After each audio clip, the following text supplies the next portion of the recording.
Welcome to Spectral Shadows, where the darkness whispers and the unseen lurks. Tell me, where are you watching from, and what time is it? Because horror feels different at night, especially when you're alone. Those who love their mother, like, share, and comment. Subscribe, if you dare. Now turn off the lights, and let's begin. Story number 1. Have any of you ever wanted to go back in time? That was the question Mr. Milton asked the other attendees at the bi-weekly bereavement support group. I never did learn his first name, which, given how intertwined our two lives became, may seem rather odd. Given the horror that followed, of course, it makes perfect sense.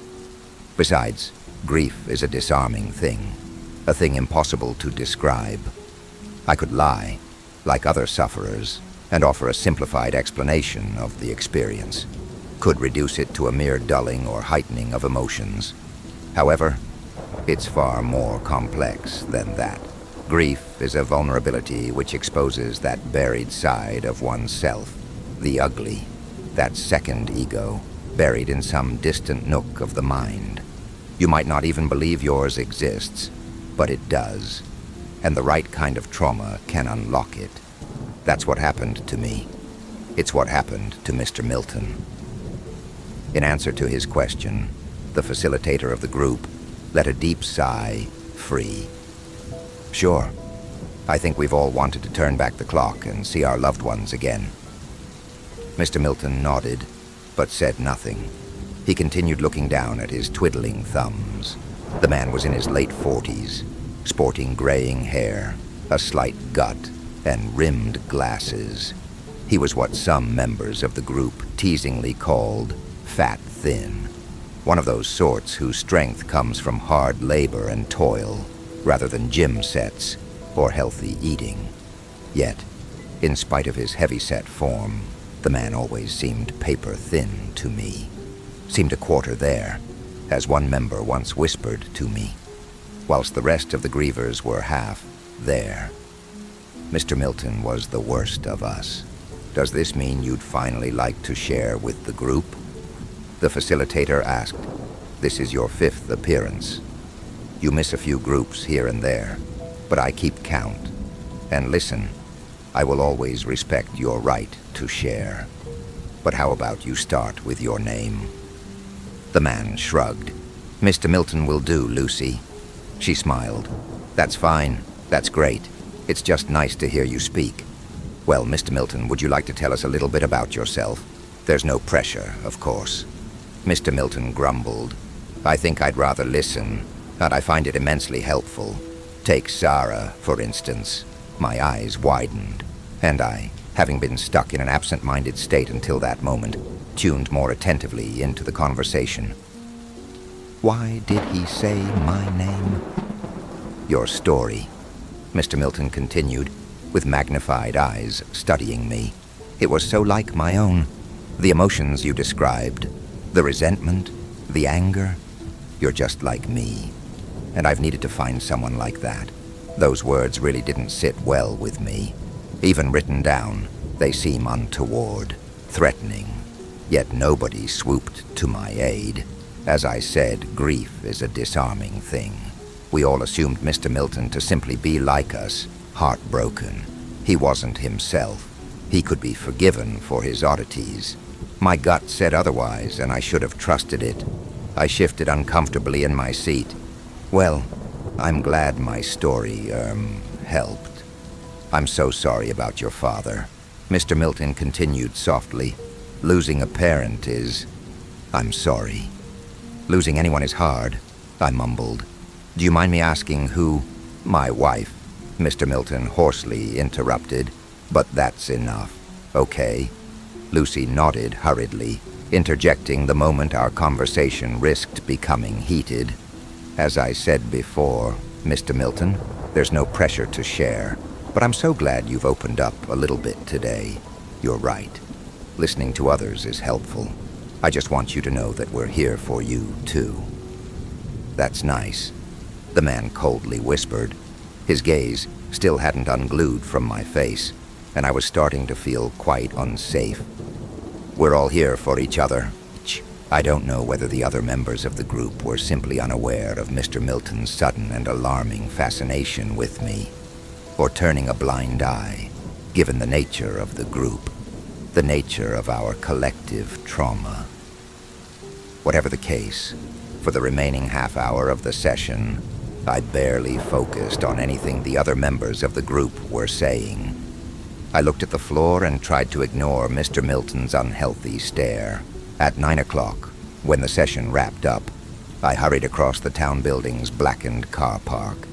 I rummaged in my pocket for my keys, whilst standing right outside my Nissan Micra, standing so close to freedom, to safety, no matter how small and claustrophobic that box. Before I made it inside my vehicle, however, there came what I'd feared, what I'd predicted, thanks to the raised hairs on the back of my neck. Pursuing footsteps, every woman's greatest fear, and then... "Wait," yelled Mr. Milton's unmistakably weathered, yet insistent voice. "Sarah, wait." I turned, despite my better judgment, and froze to the spot in terror as the wheezing man hurtled towards me. "This is how I go," came that timid and resigned and terrified voice at the back of my mind. Thankfully, he came to a stop about 3 or 4 feet away from me, panting heavily with hands against his knees. "Are you okay?" I asked weakly, thumbing the button on my car key. I winced a little at the digital bleep, scared that it might elicit some sort of aggravated response from the man before me, that he might become angry simply because I'd been trying to run away. But he was focusing on something else. He was a single-minded man. "Blimey, you. Move quickly," Mr. Milton spluttered. "Listen, I wanted to ask you something." "I have to get home," I choked out, fumbling with the driver's handle behind my back. I watched other members of the bereavement group flock to their vehicles, which settled me a little, but I was aware that the car park would soon be empty, save for Mr. Milton and me. My heart was thumping in my chest. I had to escape whilst there were still people around. The man struggled to catch his breath. "Look, I see that. You feel apprehended, but just hear me out. Golly, I'm winded." "My mum's waiting for me," I croaked, clicking the door open. It wasn't a lie. I moved back home after Dad died, as I was worried about my mother living on her own. She'd been severely depressed. Then I continued, "I'd be happy to talk during next week's support. You and your mum need what I'm offering," Mr. Milton half barked. I didn't like the sound of that at all. And most frighteningly of all, not a soul in the car park seemed to notice. They hadn't noticed my discomfort in the well-lit meeting room, so why did I expect them to notice me in an unlit car park? And before I had a chance to respond, "Have you ever wanted to go back in time?" Mr. Milton asked softly, repeating the question from the group. I gulped. "I'm going to get into my car now because I don't feel comfortable, okay? Wait. Just wait." It wasn't a rhetorical question, the man said, hurriedly fishing around in his pocket as I lowered myself into the driver's seat. Slow and steady movements seemed safest. "Before you shut the door, take a look at this." I don't know why I kept the door open. I've never been a curious sort, never more curious than anxious at any rate. Yet on this haunting night, since this strange man had set his sights on me in the meeting room, I'd felt different, felt something awaken within me. That was the truth I hadn't wanted to admit to myself. Below my fear, I was desperate to know why Mr. Milton kept talking about time. In all honesty, from the moment he asked the group that question, I'd already known the truth. That much as he had claimed, it wasn't rhetorical. And when I eyed the little metallic pebble in the man's palm, I felt something stir and shift deep within me. Felt confirmation that I'd been right to to push through the terror and give this man the time of night. I don't know what I believed in that moment, but I didn't shut the door. That has to mean something, I told myself. As afraid as I felt, I still reached out and took the device from his hand. "What is it?" I whispered, wanting confirmation that my churning stomach had the right idea. "I think you know," he replied gently, taking a knee outside my door and bringing his face closer to my level. "You feel it, Sarah, just as I did when I took it." My eyes enlarged. "Took it?" The man nodded. 5 weeks ago, I'd finally returned to the sales office from bereavement leave. I didn't want to go back to work, but it turned out to be a blessing from the universe. You see, I spotted this object dropping out of a man's pocket. An important man. A contractor from well, I'm not supposed to talk about it. But I knew somehow that I was looking at something which would fix me. So yes, I took it. And I need you to stop pretending, Sarah. I know you want to take it too. You feel it. That's why I chose you. Chose me, I internally repeated, face likely turning a ghostly white. My fear reflex was trying to kick back into action, but I was intoxicated by the stone-like item in my palm. Tears trickled down my cheeks. "It's a way back." "Yes," Mr. Milton whispered. I somehow understood the device just by looking at it, just as you do now, like it was calling to me, like something from time itself was calling to me, calling me towards this thing. "It's impossible," I whispered, hand trembling as I sat in that driver's seat, eyeing the smooth silver stone in my hand. "Is it a piece of technology or something else?" The man shrugged. "I don't know." "You seem to know very little," I said. "I know I squeezed it," he replied, placing a hand over mine to wrap my fingers around the device. It slowed my heart, slowed every organ in my body. The world around me came to a crawl, then a total stop, and after a few moments of pause, the chain of time started to pull backwards, slowly first, then at a pace too blindingly quick to follow. Time raced a year backwards and finally slowed to a stop again. I'd reached a time at which Liv was still around, and for 2 blissful days, time passed at a normal rate. I got to relive those hours with my darling wife. But then, to my horror, time sped up again. Days and weeks and months raced forwards until I returned to the present day. 5 days ago, right when I'd started. I call it a boomerang. It'll fling you back in time, but you'll always be pinged straight back to the starting point. There is no clinging to the past. The boomerang always comes home. I paused for a few moments, trying to listen to the logic that would refute this man's tall tale. But I felt it. He was right. There was something in the device or from time itself that called to me. "Why wouldn't you change the past?" I asked. The man grimaced. "Liv died of stage 4 cancer 6 months ago, Sarah. There would be no saving her even if I were to go 10 or 20 years back in time. It's an inevitability. I can only keep going back 12 months to enjoy a little more time. I may be rewriting the timeline with each trip, but I remember it all. If there were a way to beat the boomerang and stay for more than 2 days at a time, I would take it." "What do you mean? You can just keep using this forever. You'll get to see Liv again, and again, and again," I said, feeling my skin warm as Mr. Milton held my fingers around the little pebble. I was too awestruck to feel immediate fear, but it was there, lurking beneath. He was far too forceful about me holding on to that thing. "I can't keep doing this forever, Sarah," the man explained. "Look at me, my pale skin, my cracked skin. I know you've noticed me in the groups. I'm not well. The boomerang takes its toll on the body. We defy nature when we use it, I might only be able to survive a few more trips. Alternatively, if I could find a way to remain in the past and not be forced to make the return trip to the present day, I'd get another year with Liv. A whole year, Sarah. That's a lot of time. You know, I did try gaming the system, so to speak. I tried using the boomerang a second time once I'd reached the past. After bouncing from 2025 to 2024, I thought I'd be able to bounce from 2024 to 2023. Boomerang even farther back in time. But it didn't work. So there's no way of beating it? No way of getting more time with your wife? I asked.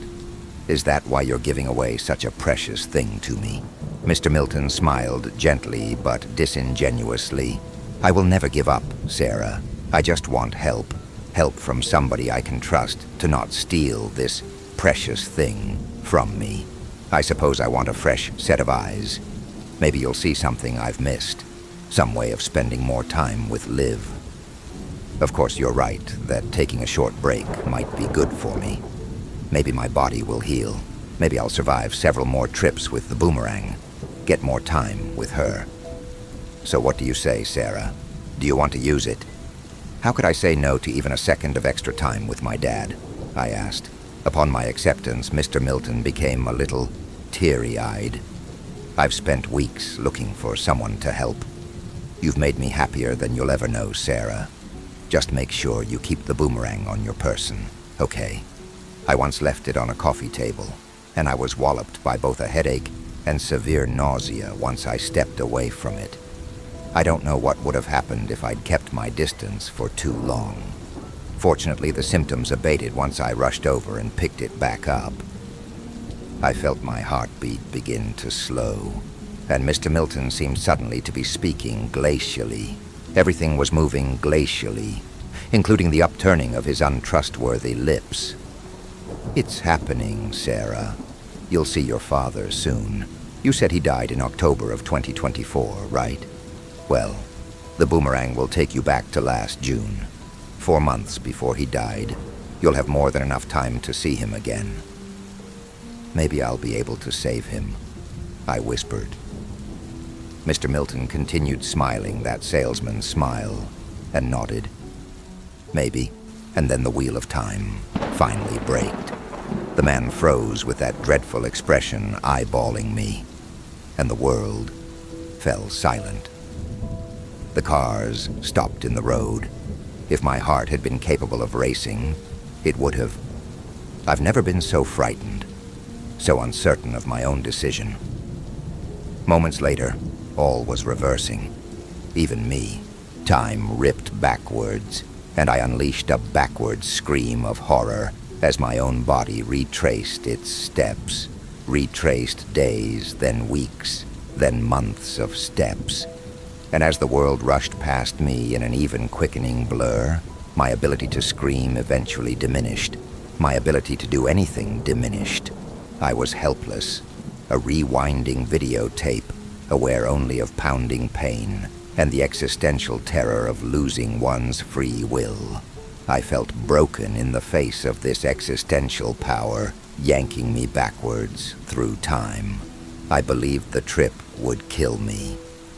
Sarah, I had been pacing through the time-frozen living room of my parents' house, weeping, and then I lifted my head to see an impossibility.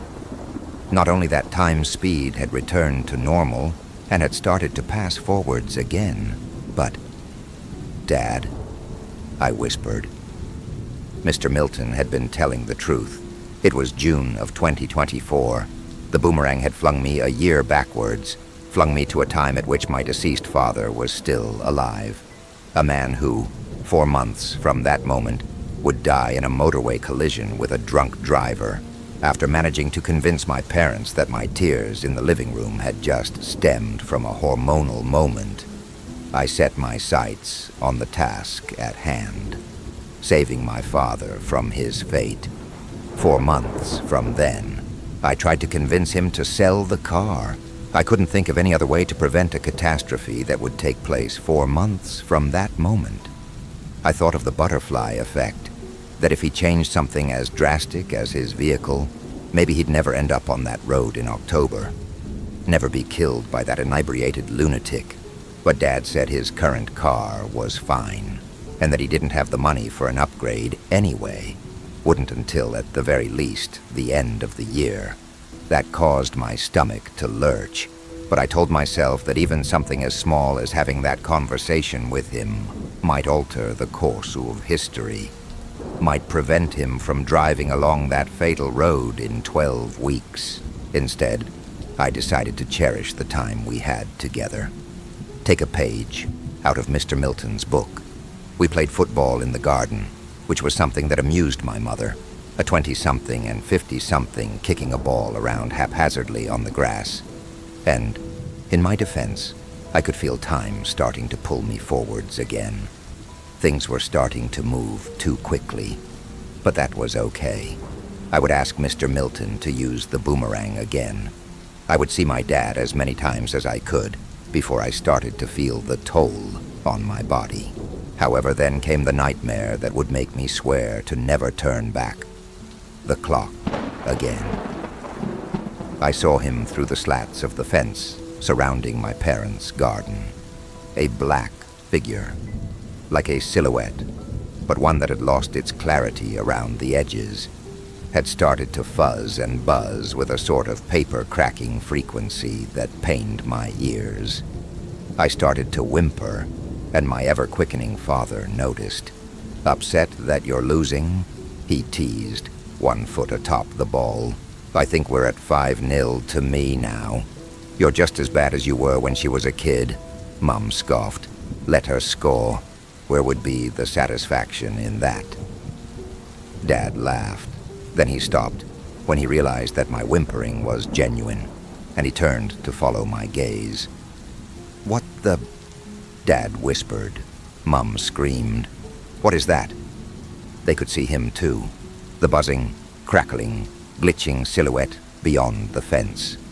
And he was only starting to crackle more quickly and feverishly as the time speed of the world quickened. Our 3 screams merged into tiny, high-pitched, fast squeals as the figure began to ascend the fence, moving at a frightening pace, and I, in spite of the world moving so quickly, did not seem to have a brain capable of thinking quickly enough to react, quickly enough to kick my body into action. The black shape tore across the grass, sunlight from above not even scratching the surface of his void-like form. My dad disappeared. My mum disappeared. Everything but that thing disappeared, and I couldn't tell what was happening. I felt the world and its colors start to merge and blur as the man approached. The last thing I saw was that blackness filling my vision. The last thing I felt was one of its hands clawing at me, tearing through my shirt and flesh. I screamed, this time forwards, and quickly, as days, weeks, and months raced forwards. I don't know what I saw on that day, don't know how I survived it. But when I returned to the present day, 1 year later, I was no longer sitting in my car. I was standing outside the town building, following a bereavement session, the heartbreaking sign that I hadn't saved my father.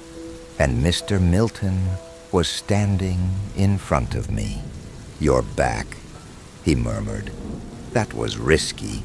God, what a rush. I have memories of 2 different timelines, 2 different courses of history. It must be the boomerang, must be something it does to the people who use it.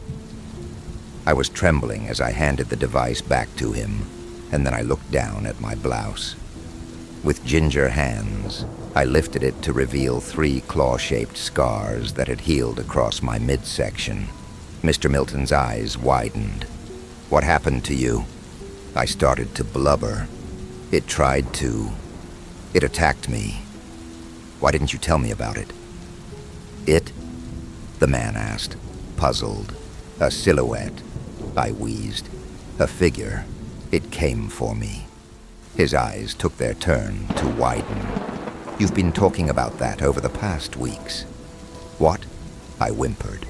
"Whilst you were boomeranging forwards in time, I mean," Mr. Milton explained. We may rush forwards through time, but we still live it, still experience it, though perhaps only in a ghostly sense. After all, until the day I first talked to you, I'm sure I didn't quite seem myself, did I? Not quite present, I mean.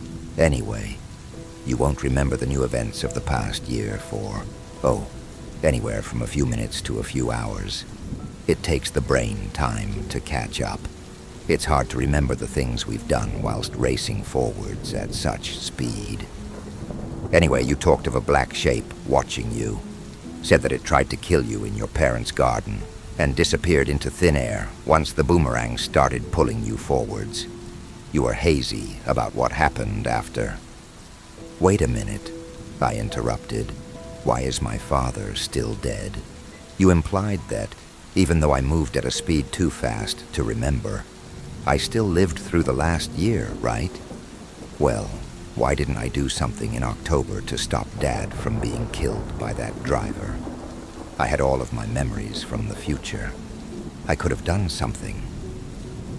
It wasn't the driver that killed him, Sarah. Mr. Milton whispered, looking down at the boomerang with something verging on shame. But then he shrugged it off. It was that thing in the garden. On that day, my eyes widened, and I dropped to the floor. All of the pain rushed back to me. The grief felt twofold from two different deaths of my father. Two timelines that I remembered. Why have you done this to me? I wheezed. I don't ever want to see you again. And if you have any sense, you'll destroy that boomerang. Or bury it, so nobody else is ever tempted to. It didn't just kill your father, Mr. Milton continued, eyes pooling with tears. I'm sorry, Sarah. And then I remembered the other horror. 3 weeks after Dad had been killed by that thing, Mom had been driven by madness. Madness at not only his passing, but at seeing a force she did not understand. She had taken her own life. And I didn't blame her. The nightmare had fractured me, too. I remembered my dad lying in a bloody pool on the grass. The silhouette had gone. Not of its own volition. Mr. Milton was right that the boomerang, upon flinging me forwards, had seemed to expel the creature.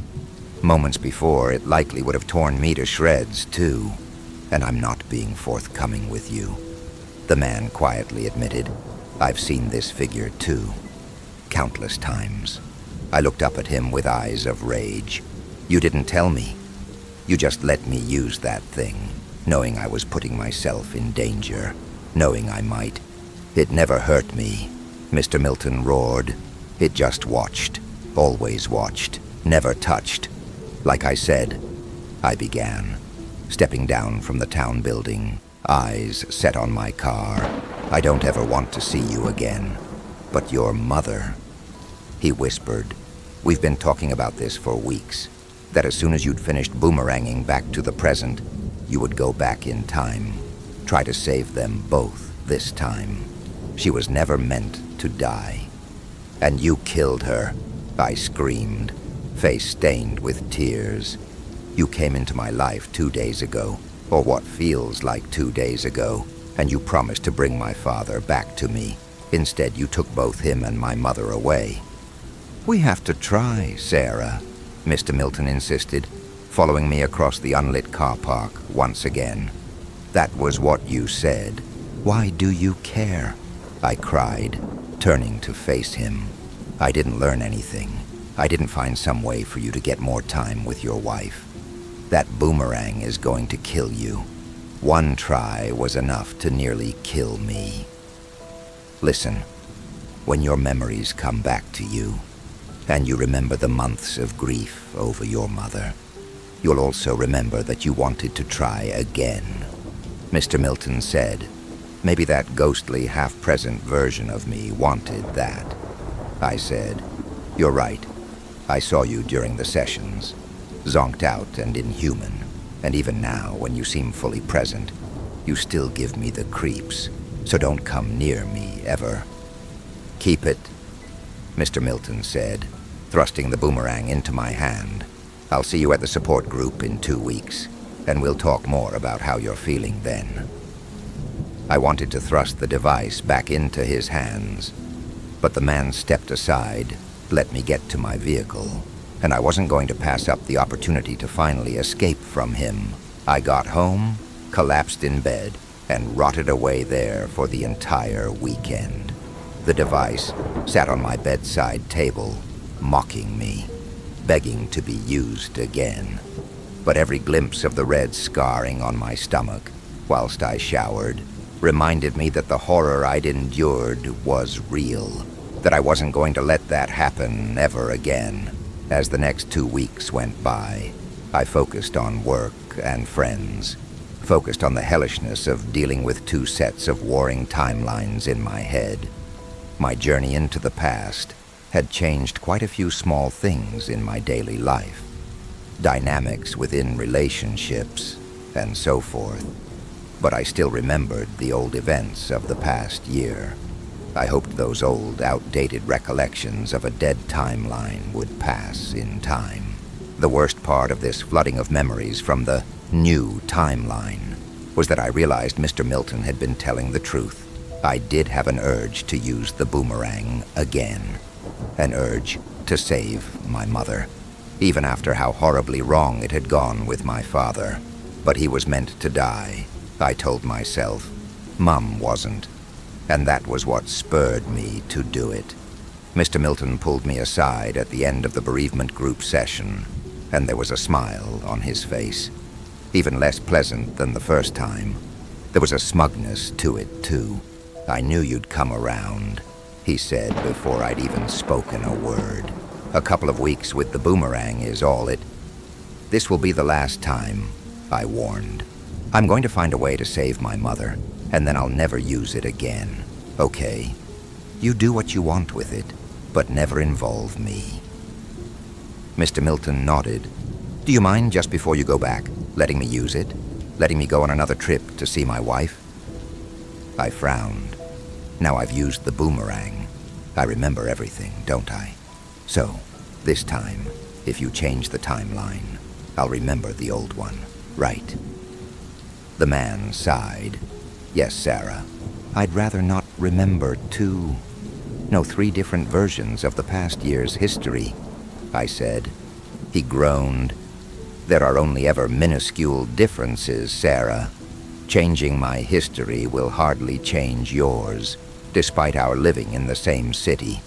Besides, the memories of slight differences in those old, overwritten timelines will fade with time. How clearly do you remember specific events from specific days 5 or 6 years ago? Just allow an old man this, won't you?" I'd barely handed the boomerang to him before the world shifted. Cut transitioned to me, sitting in the driver's seat of my car with Mr. Milton sitting next to me. "Jesus," I gasped. "Thank you," he whispered. "It's been a long 2 weeks. I needed my fix." I remembered a year's worth of, as he said, minor events happening differently, but still 3 different timelines from a single year. That's a lot of overlapping and confusing information to hold in one's head. Just remember that the old timelines no longer happened. He whispered, "You'll forget them. So what's your plan? How will you save your mother?" I sniffled, eyeing the boomerang in my palm and trying to focus simply on the pitter-patter of rain against the windscreen. "I don't know," I admitted. "I'll talk to her. Tell her it's okay. That will overcome what happened to Dad. But she doesn't need to hurt herself." Mr. Milton nodded. "So you'll go to her house and talk to her?" I shook my head. "No, she'll be at my flat in the city. I remember now. I moved her there after that thing killed Dad. She couldn't stay there after what happened to him. And I wanted to keep an eye on her, but it seems I still didn't do enough." "You will this time," the man promised. "But maybe you ought to take her somewhere to clear her head. It mustn't be good for her to be cooped up in an inner-city apartment block." "I don't know. I sighed. What about the local beach? Mr. Milton asked. The theme park has some great rides. I smiled. She has always liked that place. Right, the man roared triumphantly. Well, that's where you'll take her then. I'll see you in just a moment, and everything will be back to normal. You and your mum will both be alive and well. I nodded, smiled, then squeezed the boomerang in my hand. And it started again. The slowing, the stopping, the reversing, all accompanied by a throbbing headache and terror like nothing I'd ever experienced. And then I was back in my city flat, cuddling my despondent mother on the sofa. It took a lot of persuading to get her to go to the beach with me, but it was a lovely day in late June of 2024. A day not to be wasted, as I told her. Being out and about with me did trigger some sort of mum mode. She fussed over whether I'd remembered to apply sun cream. Perhaps she'd been welcoming the distraction. I knew that 2 days was very little time to change the mindset of a woman only a week away from taking her own life. Of course, which was why I'd already started to work on my fail-safe. Before being flung back into my own time, in the present, I was going to have my mother sectioned. That would keep her safe for the next year, surely. I could feel my heart beating a little quicker at that prospect. The prospect of betraying my mother like that. This was how I saw it. But the root of my anxiety was deeper than that. Something was looming over me, a heavier shade of black. And as I waited for my mother outside the theme park's toilets, something entirely unexpected happened. "Sarah," the voice rang out from behind me. I spun my head and widened my eyes. It was Mr. Milton, and he knew me. 10 months before even attending the bereavement support group for the first time, this man knew me. "It can't be," I whispered, realizing what that meant. The man stopped in front of me, panting. "Sarah, are you okay? Do you have the boomerang?" "What's happening?" I asked timidly. Is something wrong?" "Do you have it?" he screamed. "Yes," I yelled, fishing the device out of my pocket in a panic, expecting him to say that all had somehow gone wrong again. Then Mr. Milton's demeanor shifted. His hand shot forwards and plucked the device from my palm, and he smiled.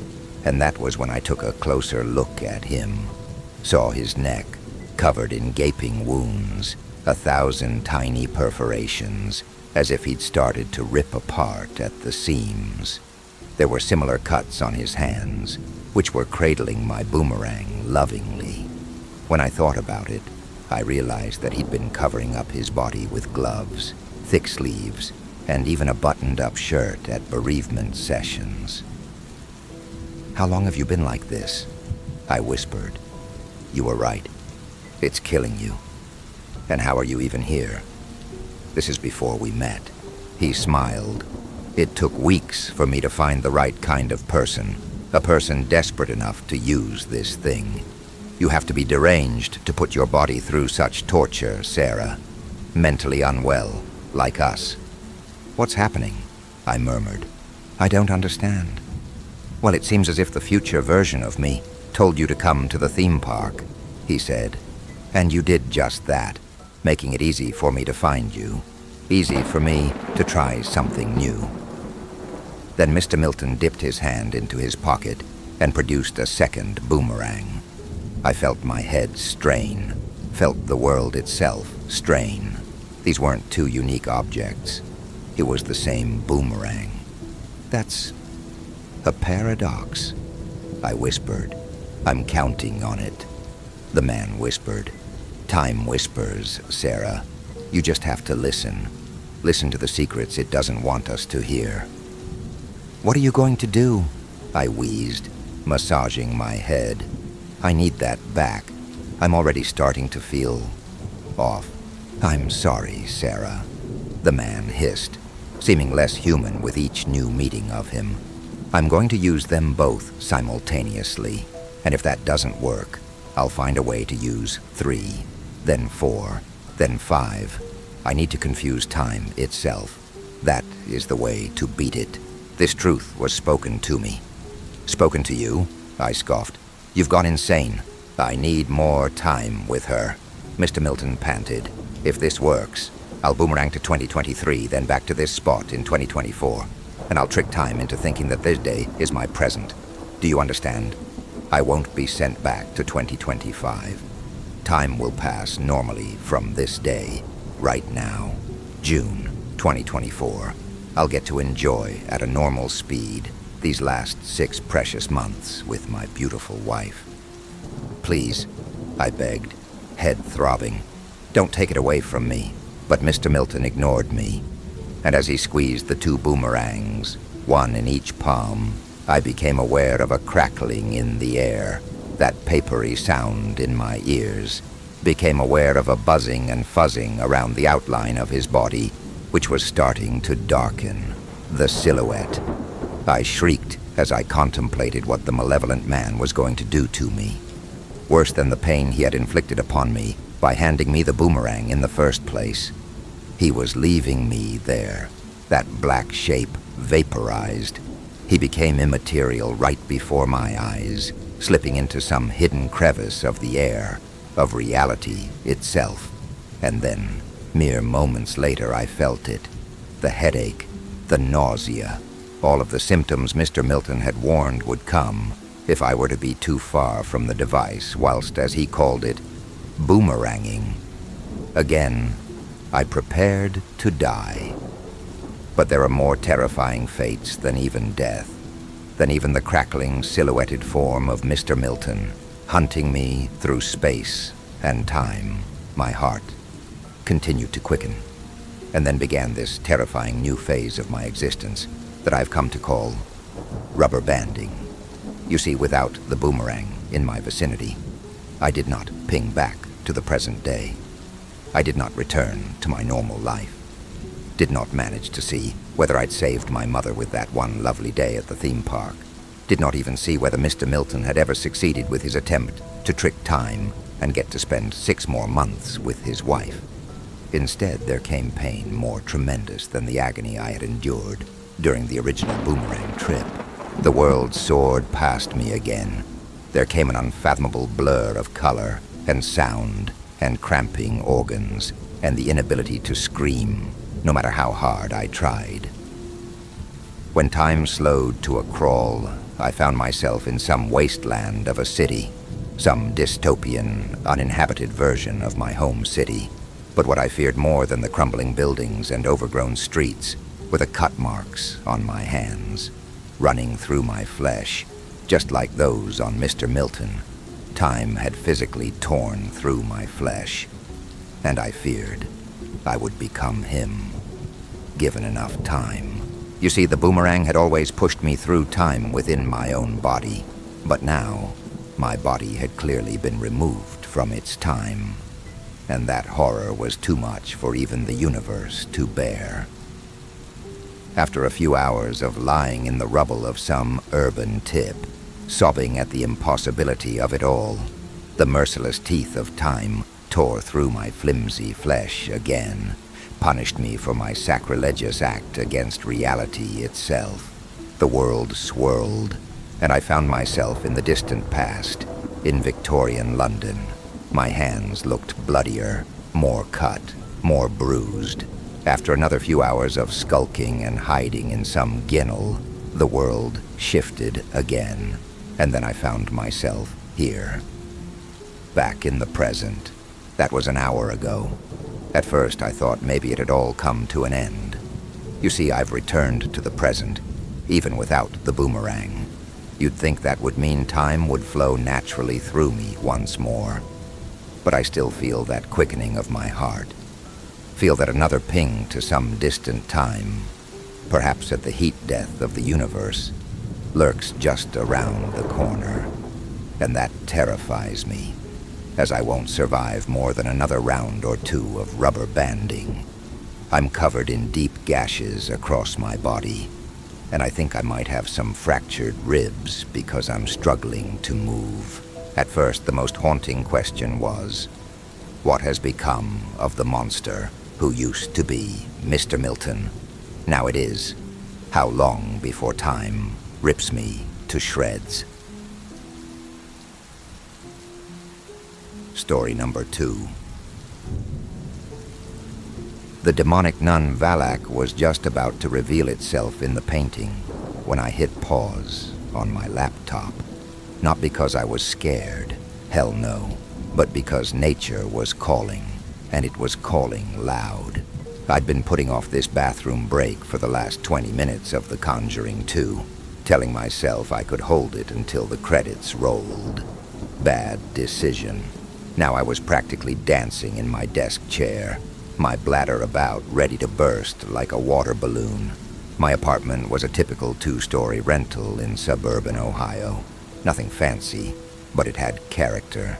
The kind of character that included a bathroom on the first floor and my computer setup on the second. I bounded down the creaky wooden stairs, 2 at a time, nearly tripping over my cat Buster, who had the annoying habit of sleeping right in the middle of the stairway. "Move it, you furry roadblock," I muttered, stepping around his orange tabby form. The downstairs bathroom was small and cramped, with outdated blue tile that probably hadn't been changed since the Carter administration. But right now, it looked like paradise. I flicked on the light switch and got down to business, letting out a sigh of relief that would have made my high school football coach proud. That's when everything went dark. Oh, come on. I groaned into the sudden blackness. Not again. This neighborhood had a power grid about as reliable as a politician's promise.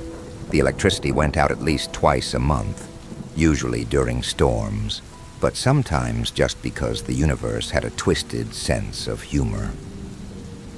That's why I'd invested in an uninterruptible power supply for my computer setup just 2 days ago. Best $150 I'd ever spent, or so I thought. Beep, beep, beep. The urgent alarm from my UPS echoed down from upstairs, cutting through the silence like a fire drill. I knew that sound. It meant I had maybe 60 seconds before my computer would shut down automatically.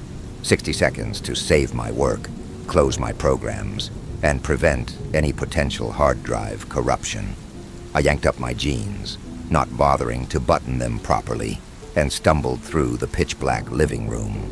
My shin connected hard with the coffee table. Son of a... I bit back the curse and kept moving, feeling my way toward the stairs with my hands outstretched like some kind of zombie. The beeping was getting faster now, more insistent. 30 seconds, maybe less. I took the stairs 3 at a time, my heart pounding not from fear but from the adrenaline rush of racing against time. My computer represented 3 years of college papers, family photos, music collection, and about a dozen half-finished short stories I kept telling myself I'd eventually submit somewhere. The glow from my laptop screen was the only light source in the entire house now, casting eerie shadows on the walls of my bedroom. I dove from my desk chair and grabbed the mouse, ready to execute the fastest shutdown in computing history. But the screen had changed. The Conjuring 2 wasn't paused anymore. The video player was closed completely, and instead my desktop wallpaper, a picture of the Chicago skyline, stared back at me. I frowned, my finger hovering over the power button. What the hell? A cool breeze brushed against the back of my neck, which was weird because I kept my windows closed in October. Ohio nights were getting chilly, and I wasn't about to pay extra on my heating bill. Then I felt it, something soft and silky dragging across my scalp, long strands of hair moving with a will of their own. My blood turned to ice water. Beep, beep, beep, beep. The UPS was practically screaming now, but I couldn't move. Every horror movie cliché in the book was playing out in real time, and I was the idiot protagonist who'd ignored all the warning signs. Slowly, as if I was underwater, I turned around in my chair. Jesus Christ, Emma, I gasped, my hand flying to my chest. You scared the hell out of me.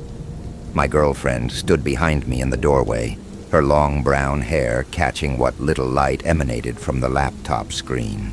She was wearing her favorite oversized sweater and those ridiculous fuzzy slippers I'd bought her for her birthday. "Sorry, babe," Emma said with a sheepish smile. I used my key. I called out when I came in, but I guess you didn't hear me with the movie going. The UPS fell silent. The laptop screen went black. Damn it. I slammed my palm on the desk. My poor hard drive. I had time to shut it down properly, but you scared me right when... "Hey, don't blame me for your bathroom emergency," Emma laughed, moving closer and wrapping her arms around my shoulders from behind. "Besides, I did you a favor closing that creepy movie. I came up here and saw it paused on that freaky tall figure spinning with that toy thing. Who watches that stuff alone at night?" Her hair fell forward, tickling my cheek. Even in the darkness, I could smell her shampoo, that vanilla and coconut blend she'd been using since we started dating 6 months ago. "I wasn't scared," I protested, leaning back into her embrace. "I'm a grown man. It takes more than some B-movie ghost girl to rattle me." "Uh-huh. That's why you were watching it with all the lights on, right?" "Strategic lighting," I said with mock dignity. "Creates better contrast for optimal viewing experience." Emma giggled, the sound warm and familiar in the cold darkness. "You're such a dork. I love it." I was about to kiss her when something nagged at the back of my mind. A detail that didn't fit. "Wait," I said slowly. "When did you get here? I mean, exactly when?" "About 10 minutes ago." "Why?" "But I've been downstairs for maybe 3 minutes. Tops. The power just went out." "The power's been out since I got here. I had to feel my way upstairs. Good thing you left your laptop running. It was the only light in the house." The room felt suddenly colder. I tried to process what she was saying, but it didn't make sense. The timeline was all wrong. "Emma," I said carefully, "how did you close the movie if the power was already out? The laptop would have been running on battery, but the screen would have gone into power save mode after a few minutes of inactivity." Her arms loosened around my shoulders slightly. I must have bumped the mouse when I came in. You know how sensitive that thing is." That was true. My wireless mouse was notorious for its hair trigger response. Still, something felt off. "You said you saw the movie paused on the tall figure with the toy thing." "Yeah, super creepy. You had it stopped right at the worst part." I turned in my chair to face her, though I could barely make out her silhouette in the darkness. "Emma, that doesn't make sense. I was watching the scene where the nun, Valak, was about to show up in the painting. The tall figure with the spinning toy. That's the crooked man, and it comes way later in the movie." My phone buzzed with a text message, the screen lighting up briefly on my nightstand. In that split second of illumination, I saw Emma clearly, and I saw her reflection in the bedroom mirror behind her. Emma had gotten her hair cut short yesterday, a cute pixie cut that made her look like Anne Hathaway. She'd been so excited about it, taking selfies and asking how it looked from every angle. The person standing behind me had long, dark hair cascading past her shoulders. The phone screen went dark again. "Everything okay?" The voice was still Emma's, still warm and familiar. "You're being weird. What's wrong?" I couldn't move, couldn't speak. My rational mind was scrambling for explanations. Maybe she was wearing a wig as a joke. Maybe the brief light had played tricks on my eyes. Maybe I was remembering wrong about the haircut. But deep down, in that primitive part of the brain that had kept humans alive for thousands of years, I knew. This wasn't Emma. "You're so tense," the thing that looked like Emma whispered. Her fingers, were they too cold? Massaging my shoulders. "Just relax. I closed that scary movie for you. Isn't that better?" The hair was touching my face again, and I could swear it was damp. Not with shampoo or styling product, but with something else. Something that smelled like stagnant water and old television static. "Emma," I croaked, my voice barely audible. "Where's your car?" "My car." "I didn't hear you pull into the driveway. I always hear your car. That muffler's been acting up for weeks." Silence. The hands on my shoulders were definitely too cold now, and too wet. "I parked on the street," she said finally. "Didn't want to wake the neighbors." That was reasonable. Mrs. Henderson next door had complained about noise before. But Emma never parked on the street. She was paranoid about her car getting broken into or hit by drunk drivers. My phone buzzed again. This time I lunged for it, desperate for light, for some connection to reality. The text was from Emma. "Hey babe, running late for girls' night. Movie probably won't be over until midnight. Love you." The timestamp showed 9:47 p.m. It was now 10:23 p.m. Emma was across town at the Century 16 Theater, watching some romantic comedy with her college friends. She'd told me about it 3 days ago. The hands on my shoulders tightened, nails digging into my skin through my t-shirt. "Put the phone down." The voice was still Emma's, but there was something underneath it now. Something wet and static-filled, like a radio transmission from underwater. I couldn't put the phone down. The screen was my lifeline, the only thing keeping me tethered to sanity. In its glow, I could see my reflection in the computer monitor in front of me. I was sitting in my chair. Something was standing behind me, but the reflection showed I was alone. "This isn't real," I whispered, more to myself than to whatever was behind me. "This is just... It's the power outage, and the movie, and my imagination. Stress, hallucination. That's a thing, right?" The laughter that came from behind me wasn't Emma's. It was the sound of water gurgling in a clogged drain, of television static at 3 a.m., of something that had been dead for a very long time. "You watched my movie," it said, and now I could hear the dual voices clearly. Emma's sweet alto, layered with something ancient and malevolent. "You stopped it right before the best part. That's not very polite." The bedroom door slammed shut behind us. I dropped my phone. The screen cracked when it hit the hardwood floor, but it still gave off just enough light to see by. "The crooked man is coming," the thing whispered, and I could feel its breath on my ear, cold and damp like morning fog. "He's coming for you." "But I didn't watch the whole thing," I protested, my voice cracking like a 13-year-old's. "I paused it. I didn't even see the end." "You don't have to see the end." The voice was fading, becoming more static than words. "You just have to believe." "Believe in what?" "That some doors, once opened, can never be closed." The weight behind me vanished. The cold presence disappeared like smoke. I sat alone in my bedroom, in the dark, with a cracked phone and a dead laptop and the lingering smell of stagnant water. My hands were shaking as I picked up my phone and dialed Emma's number. It went straight to voicemail. She always turned it off during movies. "It's me," I said after the bop, trying to keep my voice steady. "Call me back as soon as you get this. I don't care how late it is. Just call me back, okay? I love you." I hung up and sat in the darkness, listening to the old house settle around me. Every creak sounded like footsteps. Every whisper of wind through the walls sounded like children's nursery rhymes. The crooked man. I'd seen the movie. I knew how this worked. He fed on fear, appeared in reflections, twisted reality, until you couldn't tell what was real anymore.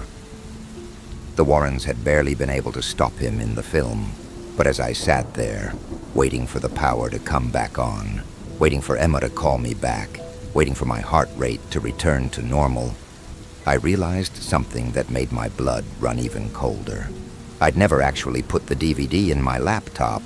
I'd been streaming The Conjuring 2 from Max, which meant that somewhere, somehow, he'd already found a way through.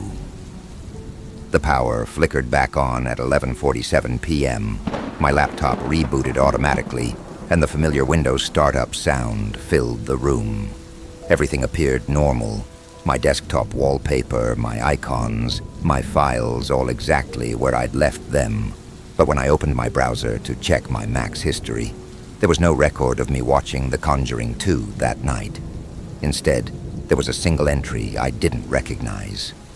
The Conjuring 2, Director's Nightmare Cut, watched October 23rd, 10:47 p.m.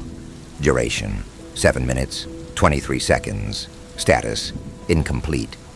Below that, in red text that seemed to pulse with its own light, viewer contract activated. He knows you're watching. Thank you for playing.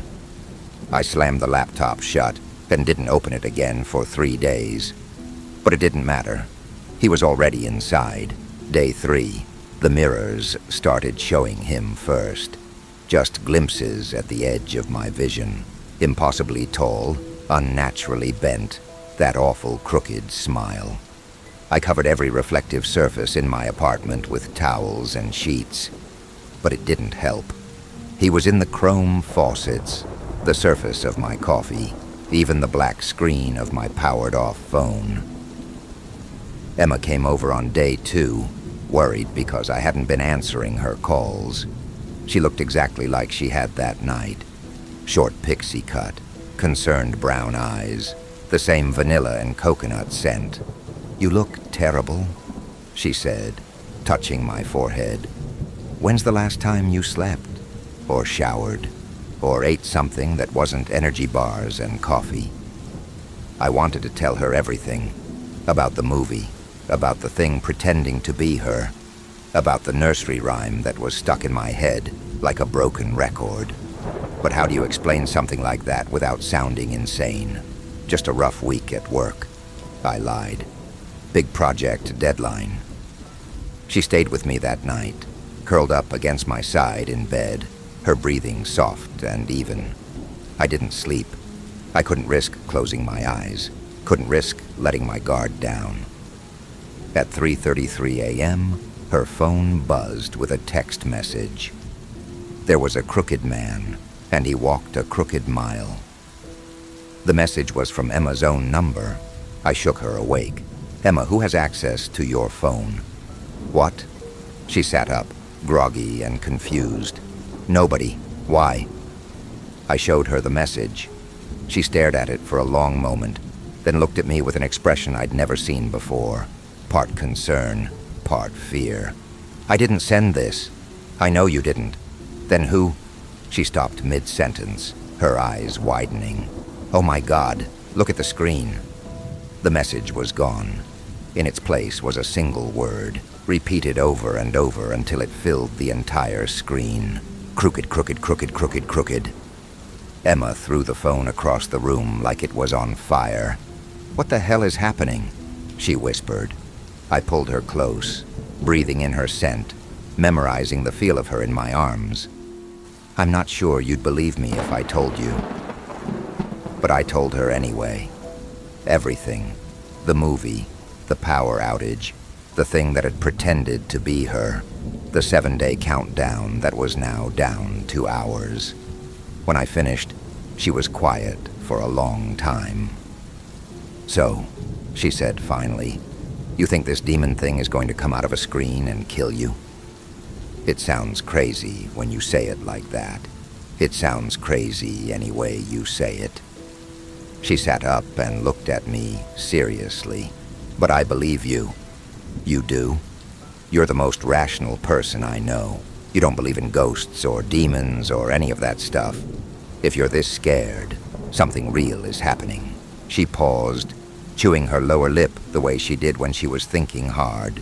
"Besides," she added, "my phone just sent me a text message from my own number. That's not exactly normal."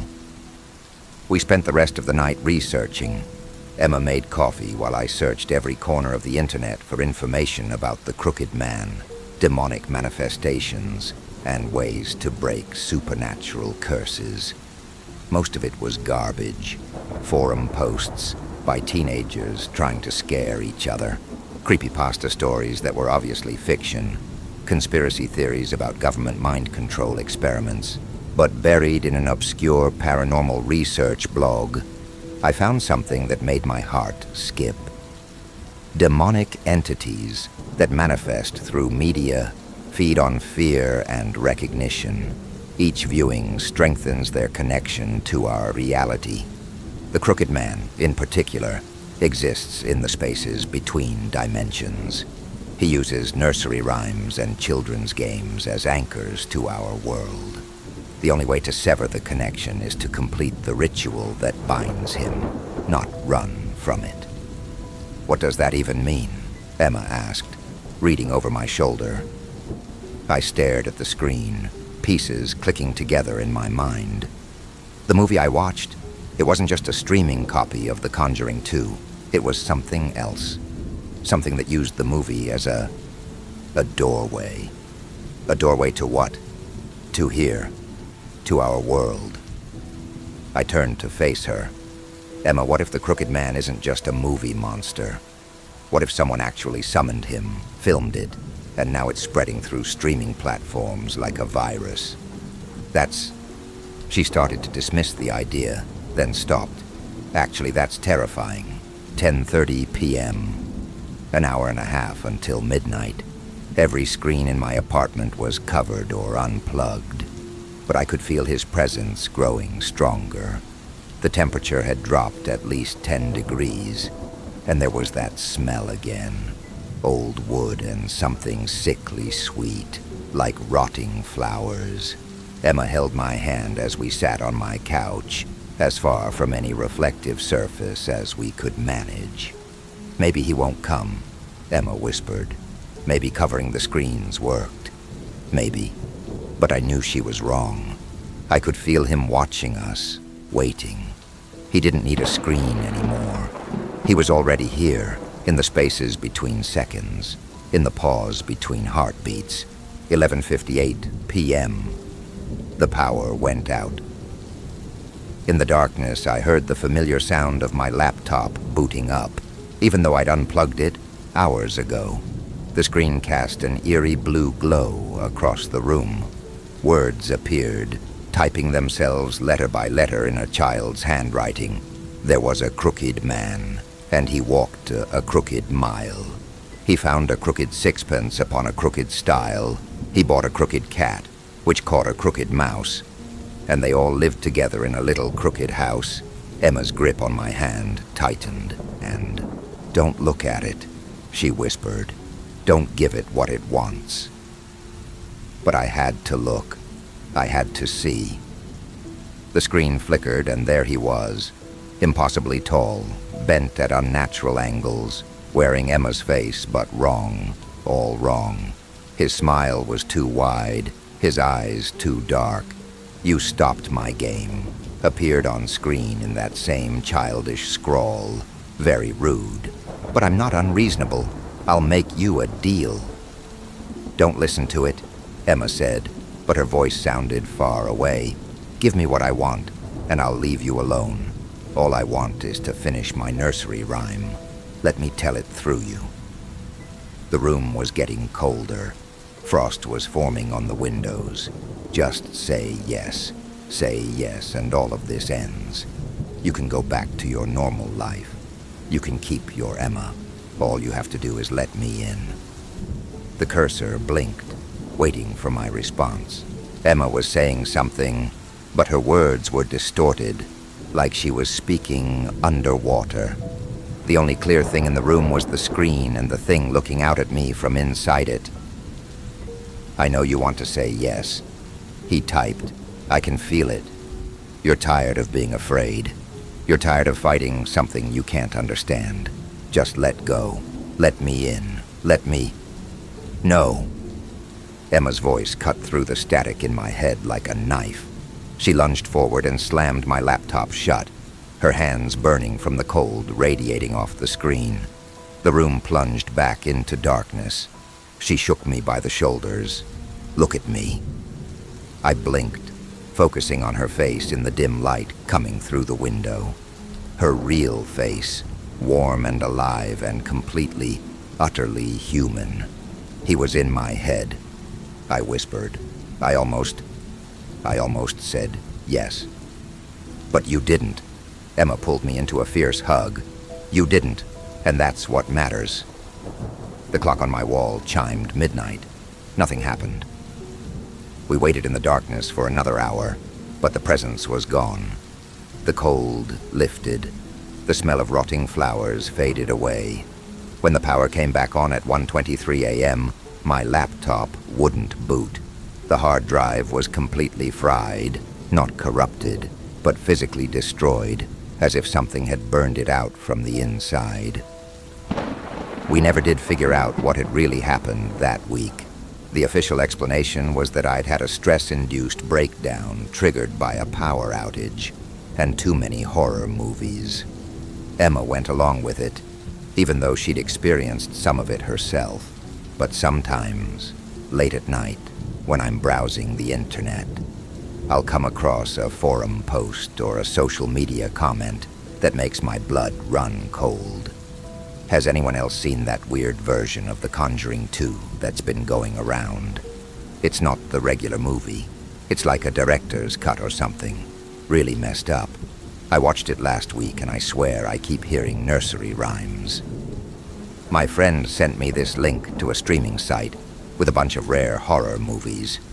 There's one called The Conjuring 2, Director's Nightmare Cut, that you can't find anywhere else. The Crooked Man scenes are way more intense. Day 3.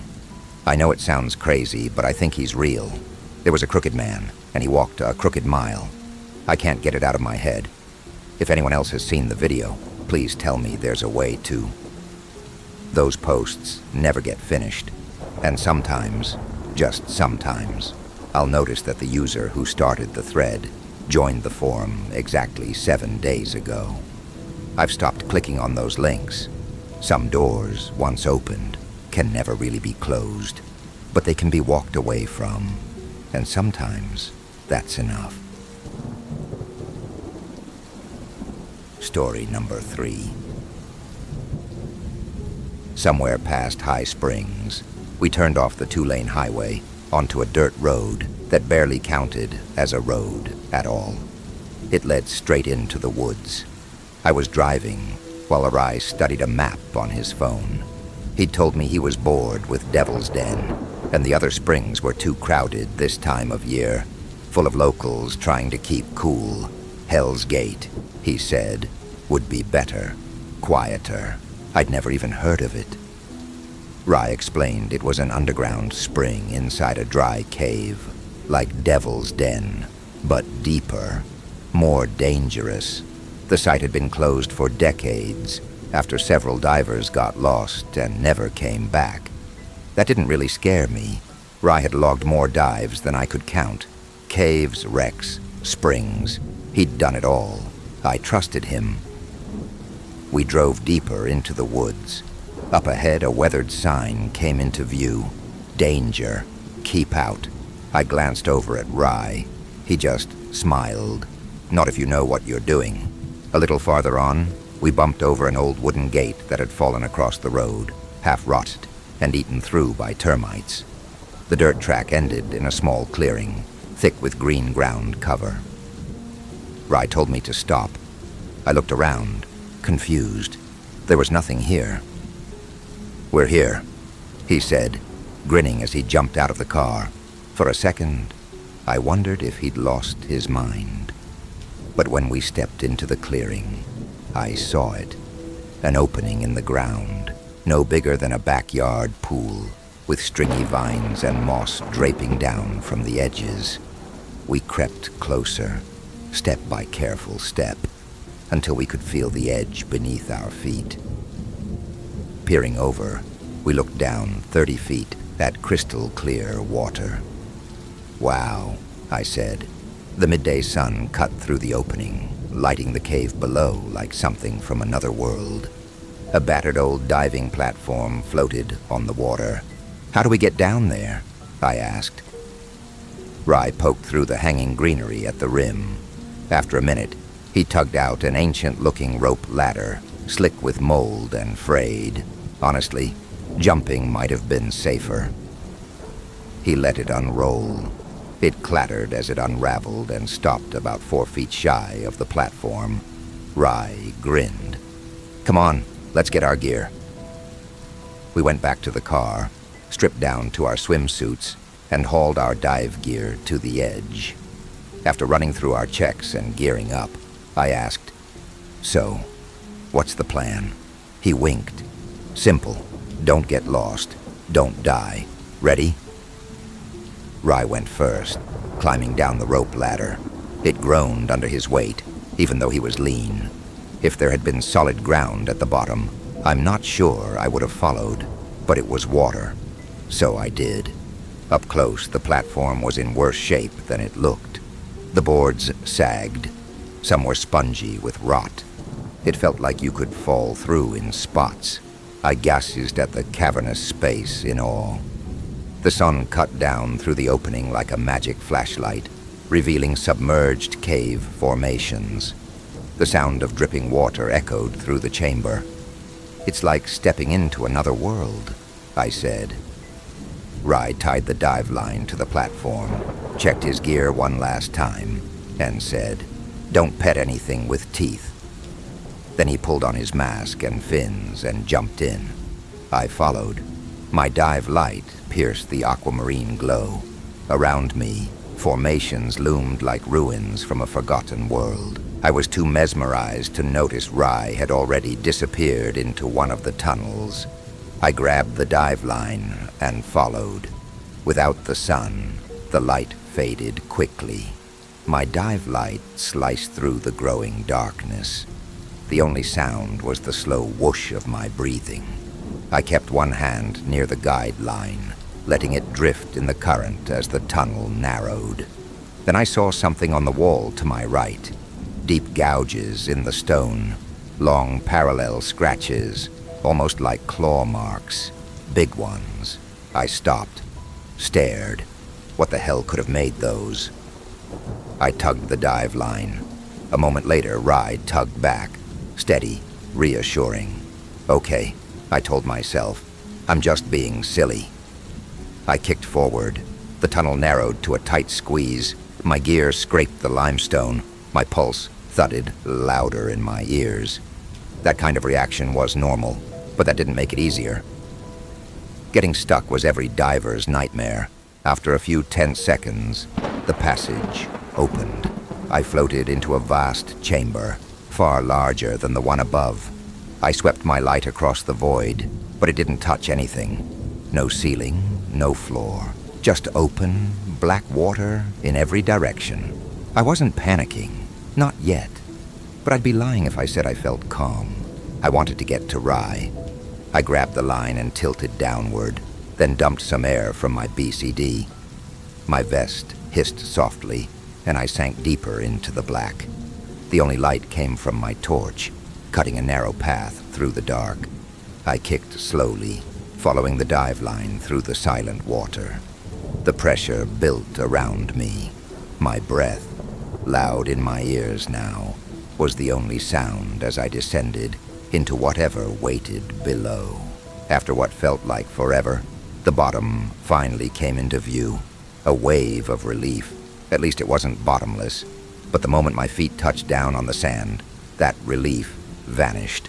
Rye's dive line ended. Not gradually. It was cut, clean. Panic hit. I shouted his name. Pointless. We didn't have comms. The sound vanished into the water. I swung my light around, but the visibility was trash. I'd kicked up a thick cloud of silt. I clenched the line like my life depended on it. I couldn't let go, but I swept the beam as wide as I could. That's when I saw it. Maybe 8 feet ahead, a patch of disturbed sand. Something had been there. Something big. I reached for my backup spool, untied it from my BCD, and tied it to the end of Rye's line. Just a few more feet. When I reached the marks, I froze. They were footprints, not human. Long toes, webbed, clawed, lizard-like.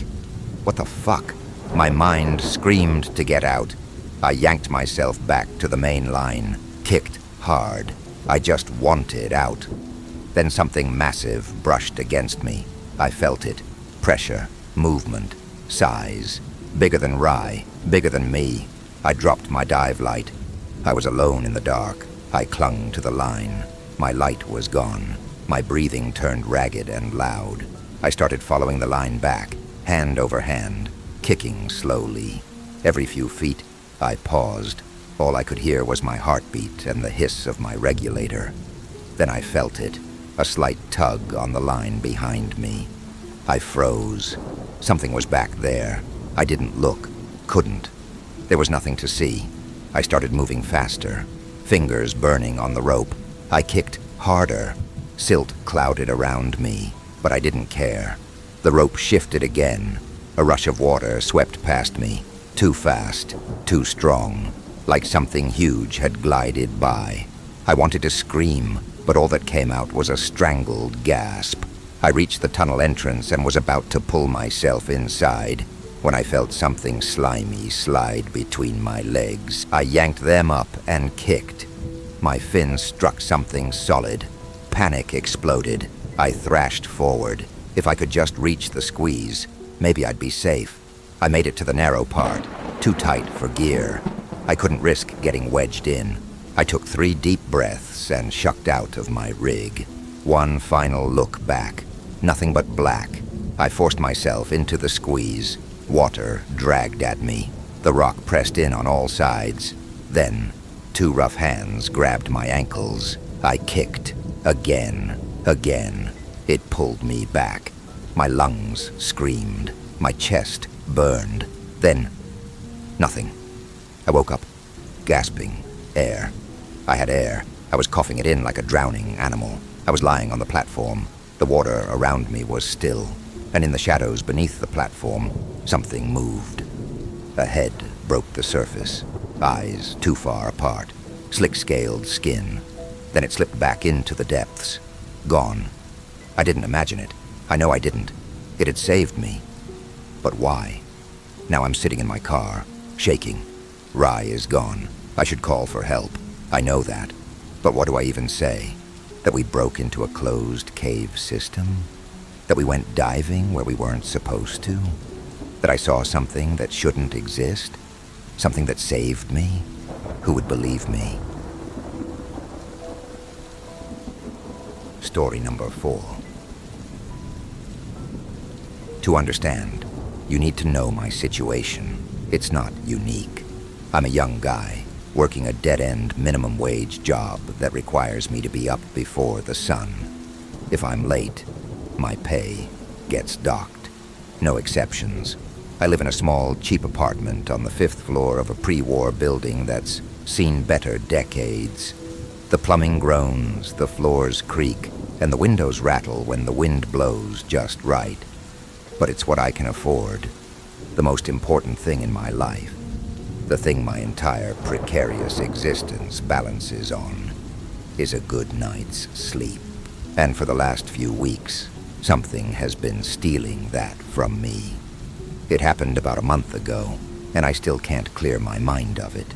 I was deep asleep, probably dreaming about something mundane like stocking shelves or making coffee, when a sound dragged me violently back to consciousness. It was a grating, rhythmic, scraping noise. Right outside my window. Shh-creet, shh-creet, shh-creet. It was the kind of sound that sets your teeth on edge, like nails on a chalkboard made of glass. I lay there in the darkness, my heart hammering against my ribs, trying to place it. A tree branch? No, there are no trees tall enough to reach the 5th floor.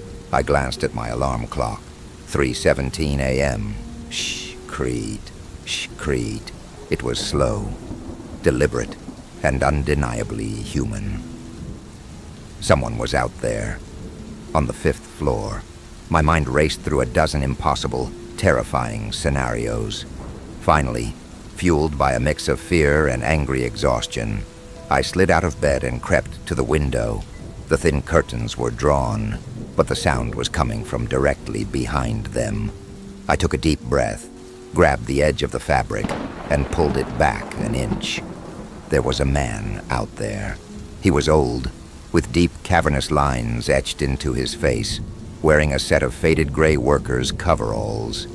He was perched on something. I couldn't see it clearly in the dark, but I assumed it was one of those window washing platforms, the kind that hangs from the roof. In his weathered, bony hands, he held a long-handled brush with stiff, dirty bristles, and he was methodically dragging it back and forth across my window pane. I stared for a second, my fear giving way to pure, baffled anger. I approached the window so he can hear me. "What the hell are you doing?" I hissed, my voice a harsh whisper. The old man stopped his scraping and turned his head slowly. His face was pale in the moonlight, his eyes dark, sunken pits. He didn't seem surprised to see me. "Evening, son," he said, his voice a dry, gravelly rasp. "Just doing my job." "Your job? It's 3 o'clock in the morning," I said, trying to keep my voice down, but failing. "You're making a racket. People are trying to sleep." He just shrugged, a slow, tired movement of his thin shoulders. "Landlord's orders. Wants the facade cleaned every night. Says it keeps the building looking sharp during the day. Gotta get it all done before sunrise." My anger deflated, replaced by confusion. That made no sense. What landlord in their right mind would pay for nightly window washing, especially on a rundown building like this? And why at this hour? It was the most absurd, inefficient thing I'd ever heard. "Look," the old man said, his voice softening slightly. "I don't make the rules. I just follow them. I'm just an old man trying to make a living. If you've got a problem, you should take it up with the landlord in the morning. For now, I've got a job to do." He turned back to the window, ready to resume his scraping. I was about to pull the curtains again when he said with different look on his face, "Say, son," he rasped, licking his dry, cracked lips. My throat's as dry as a bone. "You wouldn't have a glass of water you could spare for an old man, would you? It's a long way down and a long way back up." He gestured with his thumb towards the darkness below. "Just open the window and give me some water." I hesitated. It was a simple request, a harmless one, but something about it felt wrong. The idea of opening my window in my bedroom in the middle of the night to this stranger suspended in the darkness, a cold knot of dread formed in my stomach. It was an instinct, a primal feeling of no, don't do that. "Sorry," I said, my voice tight. I can't. The latch is broken, and I can't move it." It was a stupid lie, but it was the first thing that came to mind. The old man's face darkened. The tired, folksy demeanor vanished, replaced by a flicker of cold, hard anger in his eyes. It was there for just a second, and then it was gone, hidden again behind the weary mask. "Suit yourself," he muttered, and turned back to his work. "Shh, Crete. Shh, Crete." I got back into bed, but sleep was impossible. The scraping sound continued for another hour before finally stopping. I lay awake until my alarm went off, my mind buzzing with anger and confusion. The next morning, on my way to work, I stopped by the landlord's office on the ground floor. He was a portly, balding man who always looked like he'd just woken up from a bad nap. "Excuse me," I started, trying to sound polite. "I just have a quick question about the window washer." He blinked at me, his face a mask of confusion. "The what?" "The window washer," I repeated. "The old man you hired to clean the building facade at night. He woke me up at 3 a.m. It's really loud. Is there any way he could do it during the day?" The landlord stared at me for a long moment. Then he let out a short, barking laugh. "Window washer? Kid, are you feeling okay? Look at this place." He gestured around his dusty, cluttered office. "Do I look like the kind of guy who pays for nightly window washing? I haven't had the windows on this building cleaned in 10 years. But there was a man," I insisted. "He said you hired him." "Then the man was lying," the landlord said, his tone shifting from amusement to annoyance. "Probably a crazy person. Or maybe you were dreaming, kid. You look like you could use some sleep. Nobody else has complained about a thing. Now, if you'll excuse me, I'm busy." He turned back to his paperwork. A clear dismissal. I walked to work in a daze. Was I dreaming? It had felt so real. The sound, the cold air, the look on the man's face. But the landlord was right. No one would clean this building at night. It made no sense. I must have been overtired, stressed out. It had to be a dream. A very, very vivid anxiety dream.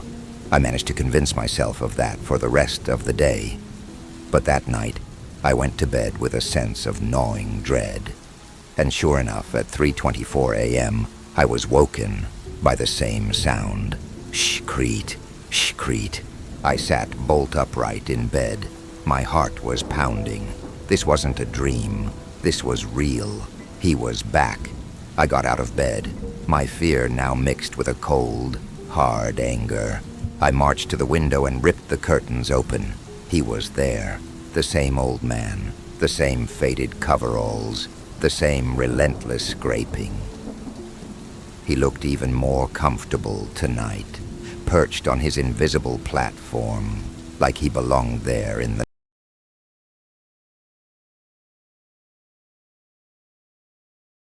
nod. I approached the window, my hands shaking with adrenaline. "I talked to the landlord," I said, my voice sharp. "He's never heard of you. He didn't hire you. So why don't you tell me what you're really doing out here before I call the police?" The old man stopped his work. He sighed, a long, theatrical sound. He turned to face me, and his expression was completely different from the night before. His face was a mask of profound, heartbreaking sadness. "Please, son," he said, his voice trembling. "Please don't do that. I need this job." "It's not a job," I snapped. "You're lying. Who are you?" Tears seemed to well up in his dark, sunken eyes. "The landlord. He must have forgotten. Or maybe he just said that. He pays me in cash, you see. Off the books. He's not a bad man. Just forgetful." He leaned closer to the glass, his voice dropping to a conspiratorial whisper. "But I need this. Every penny. My little girl. She's sick. Very sick. Needs an operation. An expensive one. This is the only work an old man like me can get." I felt a pang of sympathy. What if he was telling the truth? What if I was about to ruin this poor old man's life over a little lost sleep? He must have seen the hesitation in my eyes, because he pressed his advantage. "I know you're a kind boy," he said, his voice thick with emotion. "I can see it in your face. You wouldn't want to hurt a little girl, would you? Maybe you could help me. I don't even need the job if you could just help. A little spare money. Anything you have. It would all go towards her surgery. Just open the window, please. Or maybe just something to eat. I haven't eaten since yesterday morning. I'm so hungry, I can barely stand." And just like that, the spell was broken. This was too much. The desperation was too theatrical. The hunger, the sick little girl, the landlord. It was a web of lies, and every single strand was designed to do one thing: get me to open my window. I didn't say another word. I just backed away from the window, pulled out my phone, and with my eyes locked on his, I dialed the police. I put the phone to my ear. "Yes, hello. I'd like to report a prowler." The old man's face changed.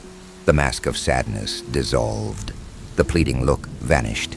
His eyes went cold and flat, and a horrible, twisted smile spread across his lips. He knew he had lost. He slowly raised his hands in the air, as if in surrender. "You win, son," he rasped, his voice no longer sad or gravelly, but a smooth, chilling baritone. And then he threw himself backward. It was a fluid, almost graceful movement. He just leaned back and fell, off the thing he was sitting on, into the black emptiness of the night. A scream tore from my throat. He'd killed himself. He'd jumped, right in front of me. I scrambled to the window, my mind screaming, and threw it open wide, leaning out to look down, expecting to see a body, to hear a scream, to see anything. And I saw nothing. I looked down. 5 stories of sheer brick wall dropped to the dark, empty alley below. There was no body. There was no platform. There was no scaffolding. There were no ropes, no harness, no cherry picker. There was nothing. There was absolutely nothing for a man to sit on, stand on, or hang from outside my 5th floor window. It was just thin air. I clung to the windowsill, the cold night wind whipping at my face, my mind trying to process the impossible. He hadn't been sitting on anything. He had been floating, levitating, and he hadn't fallen. He had just vanished. I stumbled back into my room, my body shaking uncontrollably. The police operator was still talking on the phone I'd dropped, her tinny voice asking if I was still there. I hung up. What could I tell them?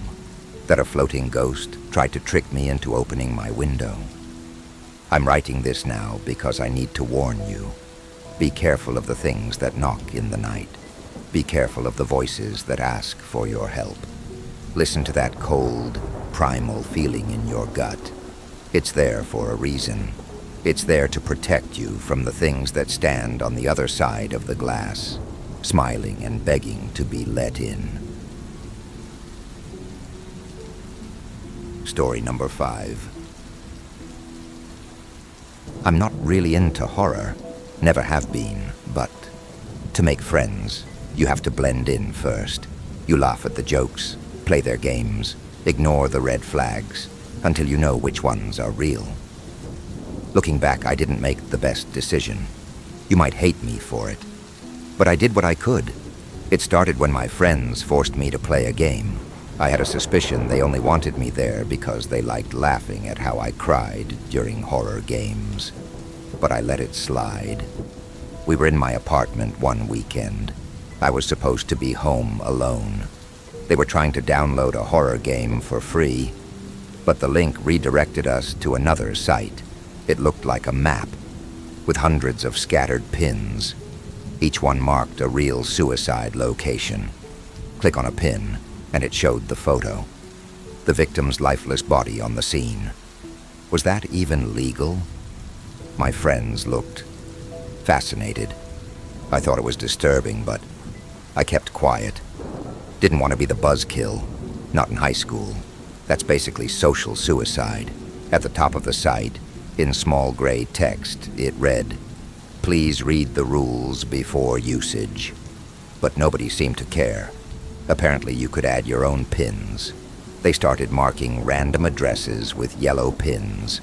5 or 6 addresses, just for curiosity. The ones already there were red. I didn't like it. The red ones felt wrong. Then one of the 4 friends grinned. "Yo, Alex, look."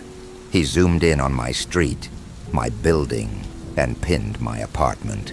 I laughed along, even though my stomach twisted. At the end, they left me alone, with that game still open in my browser, even though they promised to stay the night. That night, I went back to the site. I wanted to delete the pins, especially mine, but I couldn't. That's when I checked the rules.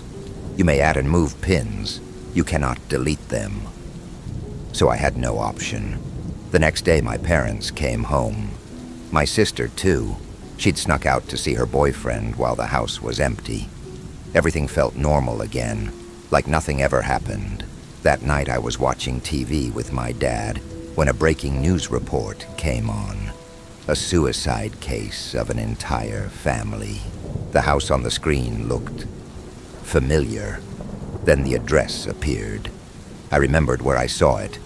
I stood up quietly. Without making a commotion, I walked to my room, opened the site. Only a few yellow pins were left, and I found what I was looking for. My hands shook as I clicked. It was the same address, the same house, and the photos. I checked the other pins that had turned red. More suicide photos. Then, right in front of me, another yellow pin turned red. Only one yellow pin remained. Mine. I froze, then clicked it. The image loaded slowly. It was me, sitting at my desk. I turned to the window. The curtain moved. A soft shift, like breath. My chest clenched. I rose, step by step, as if something unseen was dragging the air behind me. I pulled the curtain open, and there she was, standing just outside the glass, 14 floors up. She smiled softly. "I'm sorry for peeking, but can you help me? Please, let me in." I stared at her. "How did you climb to the 14th floor?" Her face twitched. She lunged at the window. I slammed it shut and locked it. Her smile twisted, stretched to unnaturally wide. She began pounding on the glass, screaming, "You have to die, you have to die. You pinned the location, you have to die." I backed away. Then I remembered. You can't delete the pins, but you can move them. I scrambled to the computer, clicked on the yellow pin over my apartment, and dragged it anywhere, just somewhere else. The banging stopped. I turned around. She was smiling, peaceful. Then she crawled down the building, disappearing. I sat there, breathing hard, shaking as my heart pounded, and I almost teared up. I looked back at the monitor to see where I pinned it, and it hovered over an address I didn't recognize. An orphanage. I stared at it. Then I moved it too, to the house of the friend who pinned me. The news showed another case a few days later. Another suicide, another whole family. I didn't want this to happen to anyone. I didn't mean for anyone else to die. I started digging, looking for more info on the site. Most of it was garbage, but I found one line that stuck. When a specific address is pinned, all current residents will die. It will be ruled as suicide. This isn't a game. It's murder. Paranormal murder. I can't forgive myself, even if I did it to live, to save my family. And I still go back to the site, just to make sure no one ever moves a pin back to me. Story number 6. Story number 3. I work as a 5th grade teacher, and I once had a student named Eric who stood out for his maturity. He gave advice to his classmates with the wisdom of a father, and cared for them with the warmth of a mother. One day, he helped an injured classmate by bringing him to the clinic and speaking to the nurse with the concern and urgency of a worried parent. I truly liked and appreciated Eric. It was almost like having another adult by my side, but I have to admit, it felt a little strange at times. Eric was always quiet, almost as if he only spoke or acted when the situation truly called for it, when things got serious. In the backyard of our classroom stood a strange tree, bearing yellow fruit that looked like tiny, glistening mistletoe. The teachers made sure no student ever picked or ate the fruit, because whenever someone did, they would suddenly panic within seconds. No one knew why. One time I saw Eric sitting alone on a swing, silently crying. When he noticed me watching, he quickly wiped his tears and walked away without a word. A few days later, another student suddenly panicked. She cried out loudly, and while the adults rushed to calm her, she flailed her arms, kicked wildly, and turned violent.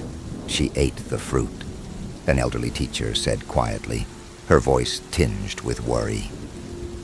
During school break, I went to observe the strange tree. As I stared at it, I caught a scent that was insanely pleasant. It was the fruit. The smell was a mix of sweet chocolate and citrus. I can't quite describe it, but it was incredibly addicting. I visit the tree every time I had the chance. I just stood by its side, inhaling the sweet aroma.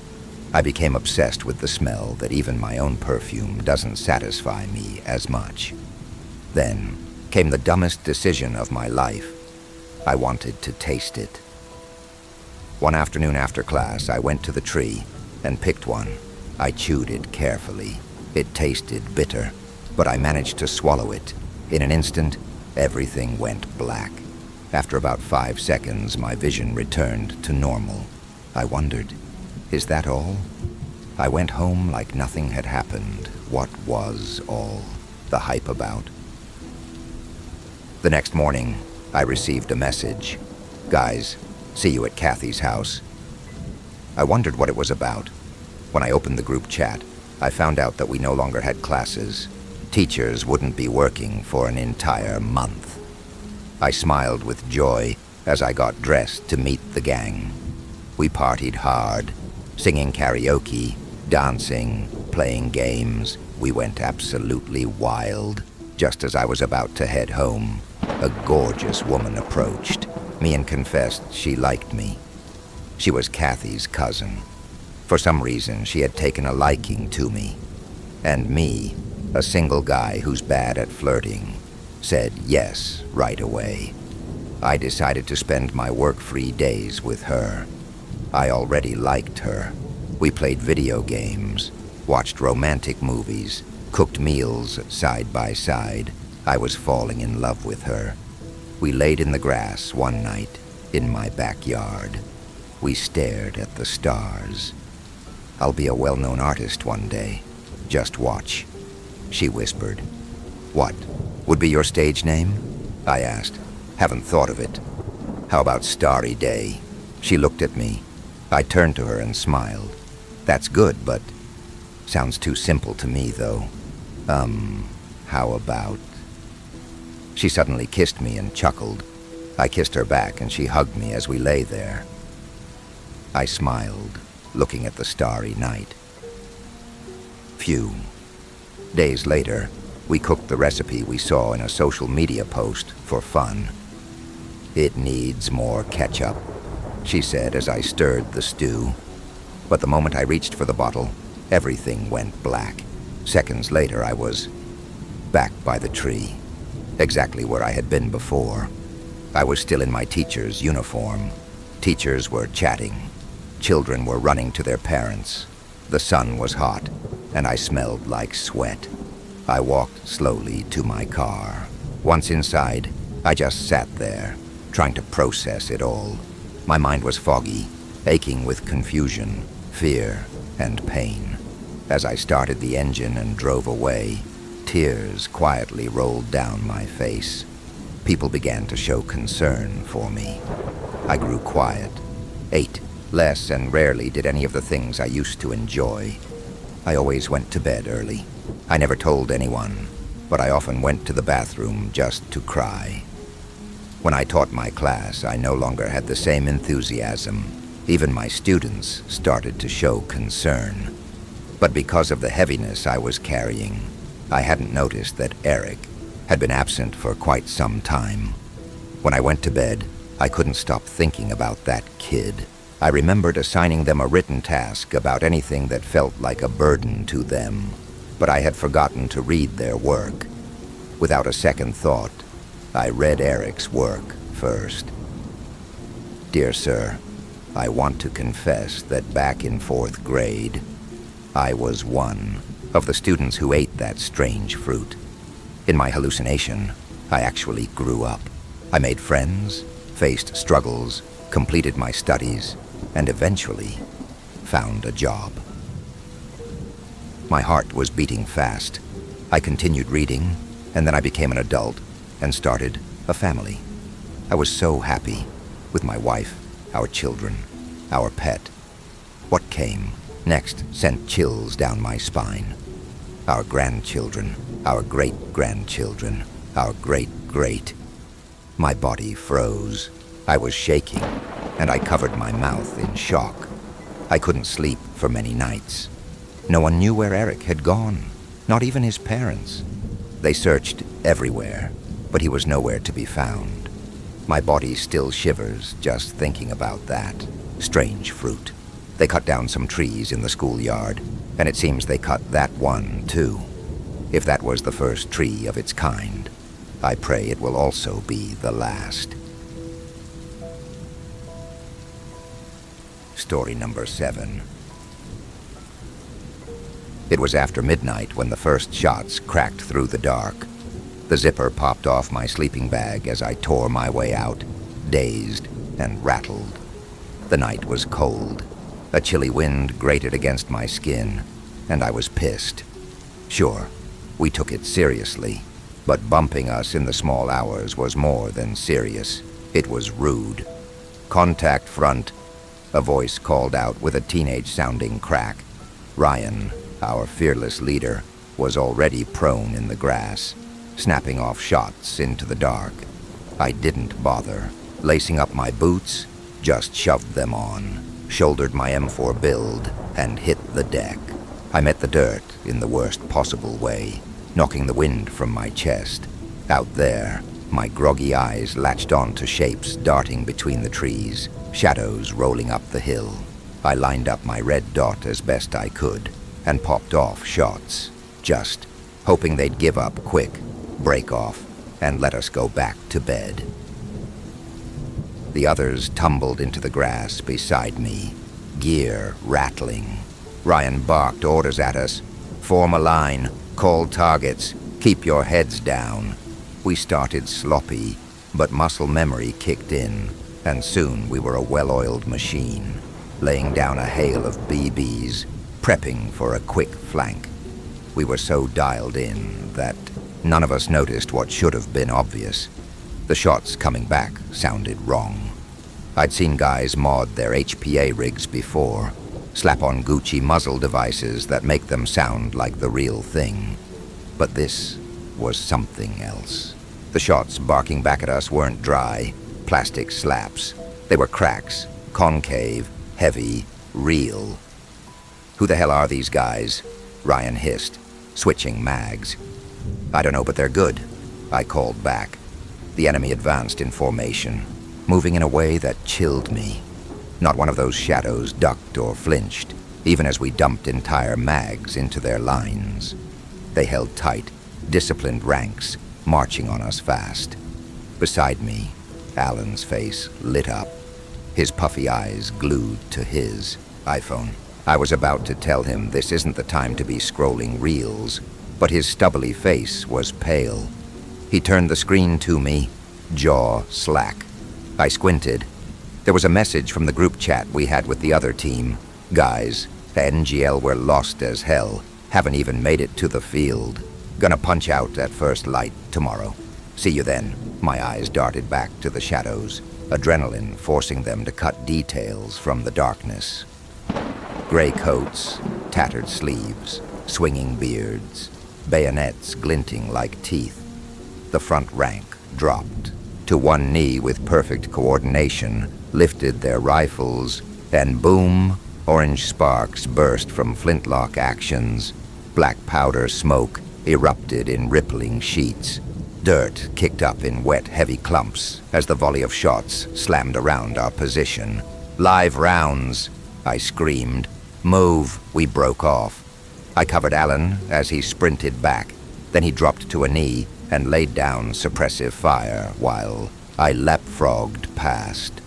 A textbook peel, ruined only by the fact we were bringing BBs to a musket fight. We gave up, running blind into the tree line behind our camp, our bodies crashing through brush and branches. Musket balls ripped past like flying hammers, shearing chunks of bark from the trees and dropping branches down on our heads. The rattling of snare drums followed us through the dark. Eventually the forest thinned away, and we spilled into a clearing, shaken and out of breath. I stumbled into the grass, then yelped. My boot struck a stone, then another. Rows of them, half-sunk boulders scattered through the tufts. There were other relics strewn between them. Rotting drums, rusted cannon wheels. What the hell is this? Ryan panted, turning in frantic circles. Jason dropped to one knee. I feel writing, he whispered, running a hand over the mossy face of a stone. Gravestones. I picked up something leaning against a broken wheel. It was a musket, or what was left of one. Just wood and metal crumbling in my hands. The bayonet snapped off where it had been jammed into the earth, reversed like a cross. This can't be right, I say to the group. How did we get out here? You brought us here, man. Ryan spat. Yeah.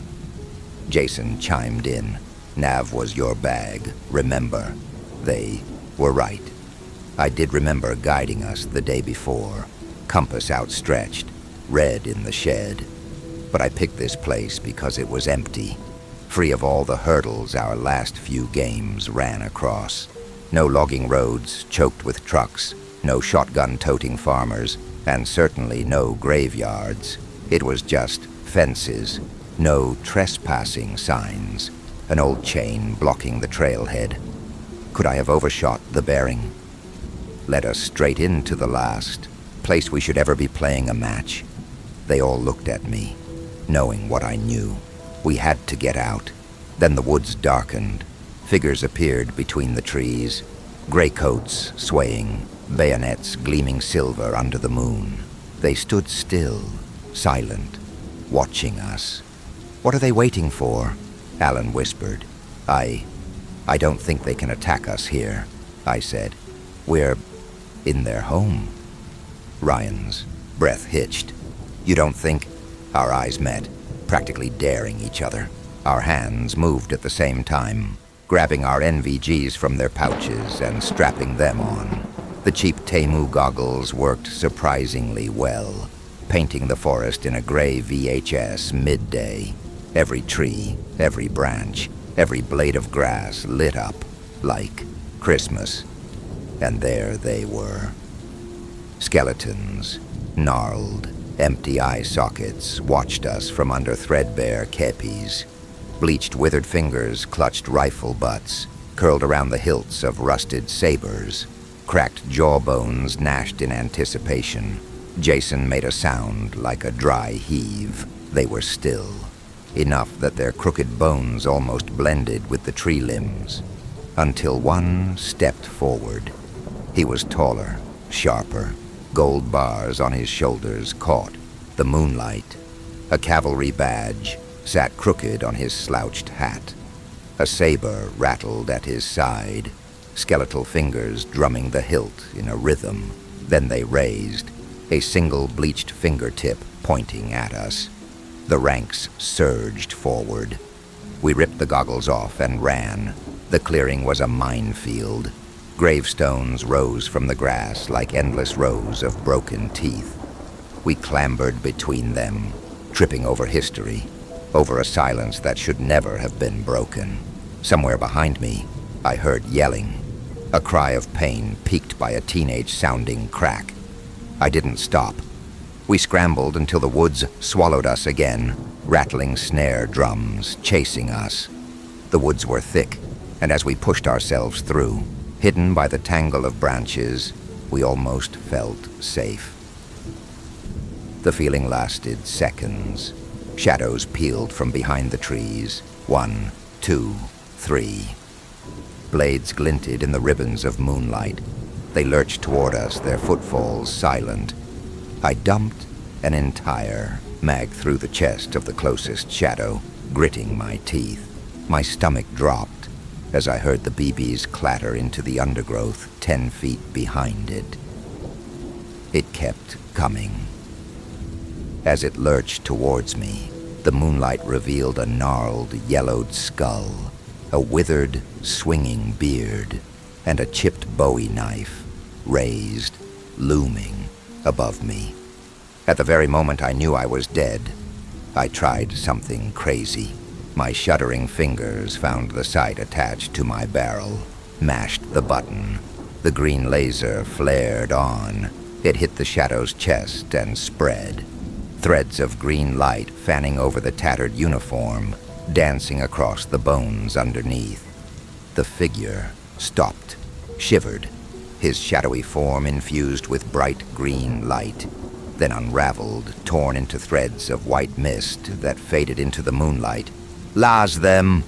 I roared. Alan's laser snapped to life, green dot blazing. Jason followed. The forest lit up with rippling lasers, slicing between trees. The shapes kept on coming, clawing at us. But one by one they met the beams, shrieked, and then vanished. We ran again. Fast. No formation, no covering, just a mindless dash, crunching through bushes and dodging branches. Trees blurred past. Ghostly limbs reached. Knives flashed. I snapped. A look backwards here and there. Saw the others lagging behind, Alan limping, Jason slapping his laser as it flickered on and off. All I could do was run, lasing each shadow as they leapt out from the dark. My beam grew dull. I wasn't sure what would exhaust itself first, the army of spectral ambushers or the cheap battery in my Temu laser. I kept on pushing, twisting my body through the undergrowth, until I spilled into another clearing, cut up and tattered. A familiar gravel crunched beneath my feet. I'd made it to the car park, our vehicles sitting there just as we left them. As I dug through my pockets for keys, I looked around and saw I was alone. No Ryan, no Alan, no Jason. I turned, listened. No crashing footsteps, no cries, no voices calling my name, just the wind, just me.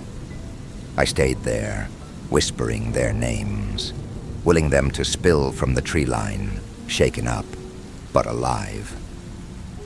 I waited hopelessly until the sky lightened, dawn bleeding in gray behind the treetops, turned, numb, and saw the stone monument at the lot's entrance.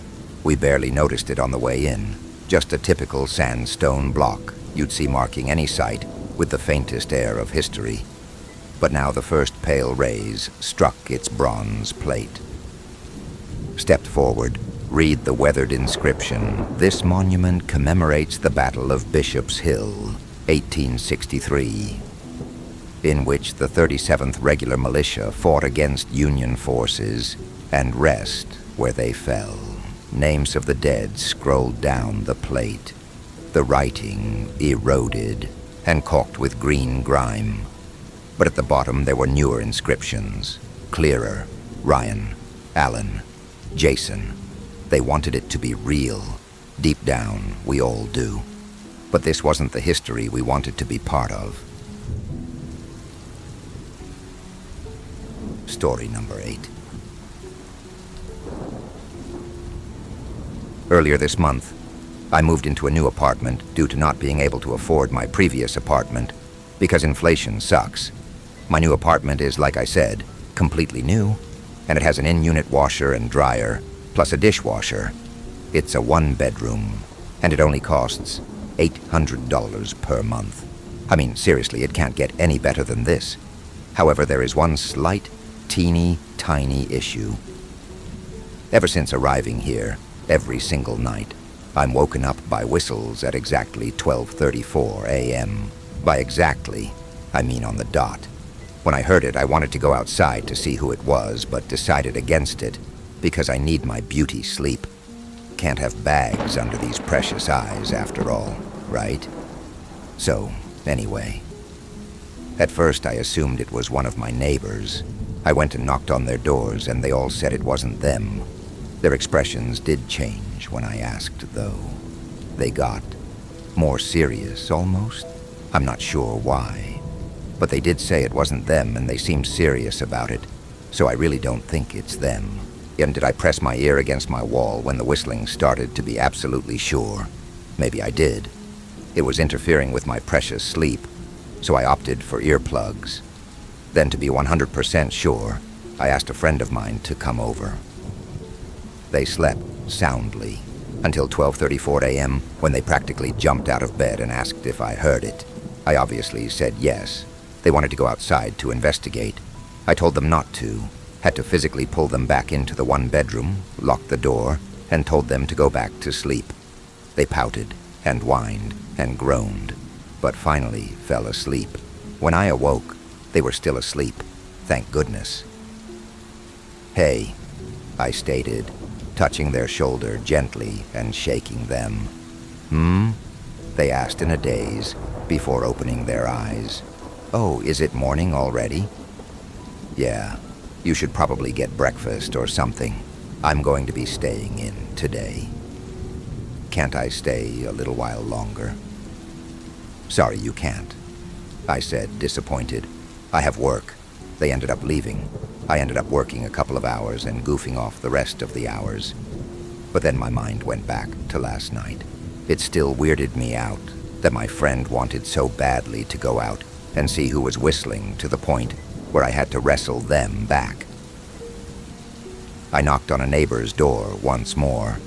The old lady opened the door and waved. "Hello, how are you? Still having trouble sleeping?" "Hi, I'm doing well."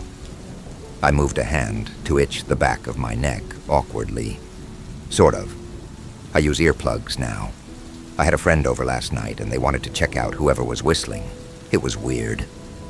A frown settled on her face before she glanced quickly down both sides of the hall. She leaned in, her voice hushed. "You need to ignore it." She swallowed hard, glancing around again. "You need to ignore the whistling you hear. Do you understand?" "I have been ignoring it," I confirmed. "But why?" "The more you listen to the whistling, the stronger the urge to go outside gets. If your willpower is weak, like your friend's was, then it can only take one time of listening to the whistling to succumb."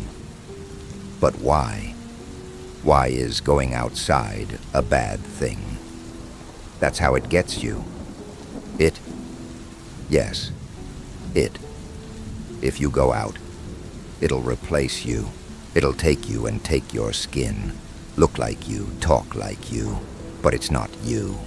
And if it gets inside your house once, it gets access for life. It can get you that way, too." She licked her lips quickly, looking as if she wanted to say more, when another door opened. "Hey!" A man in his late 20s greeted me, and I waved. He then directed his attention to the woman. "Are you feeling okay, Miss Tanner?" She swallowed hard, nodding a little.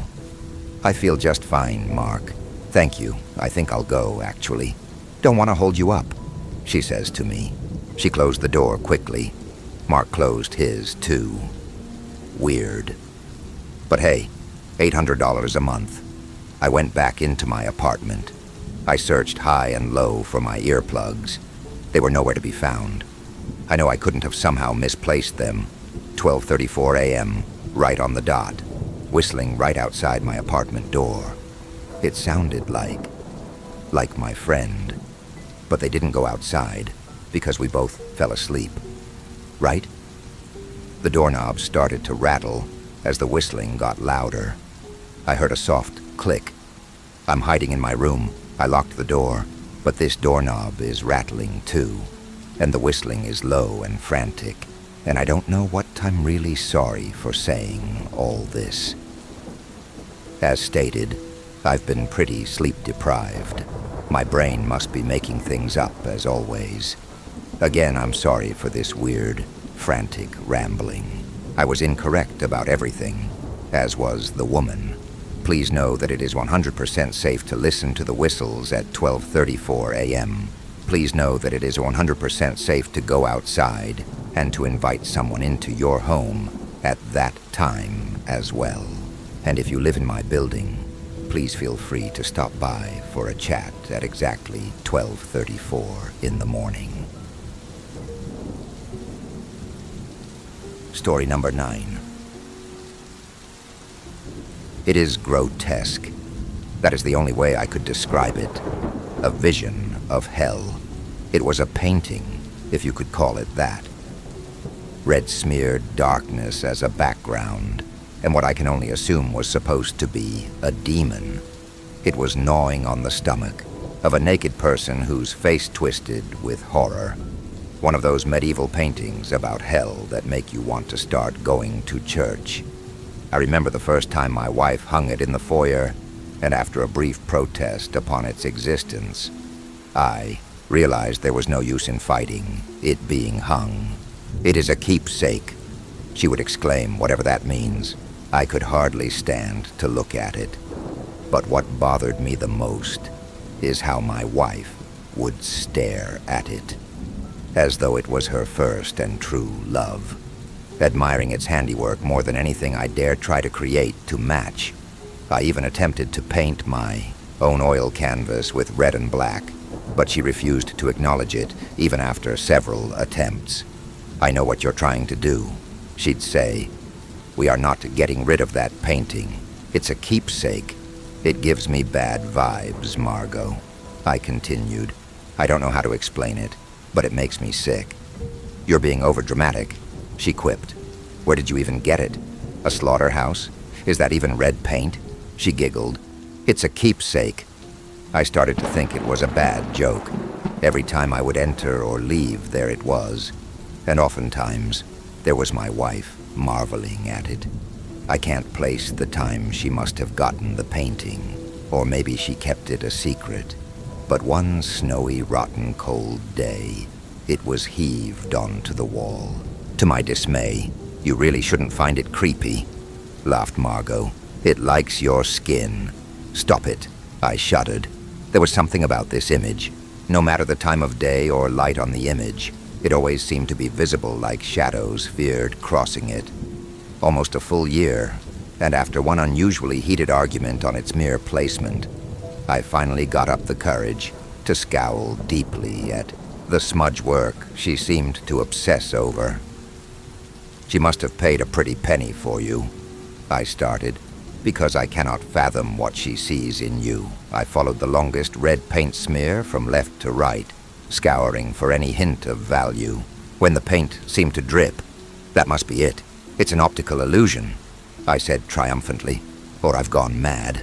I reached out to touch the paint that dripped, and it felt wet and actually stuck to my finger. As I looked upon my red-stained fingertip, I felt wind ripple by, as if someone had passed me, and even saw a shadow out of the corner of my eye. Before I glanced behind me, I first looked up towards the painting. Somehow the movement seemed to come from it. "Must be too much moisture in the room," said my wife from behind me as I almost hit the ceiling in fright. "I'll go turn off the humidifier."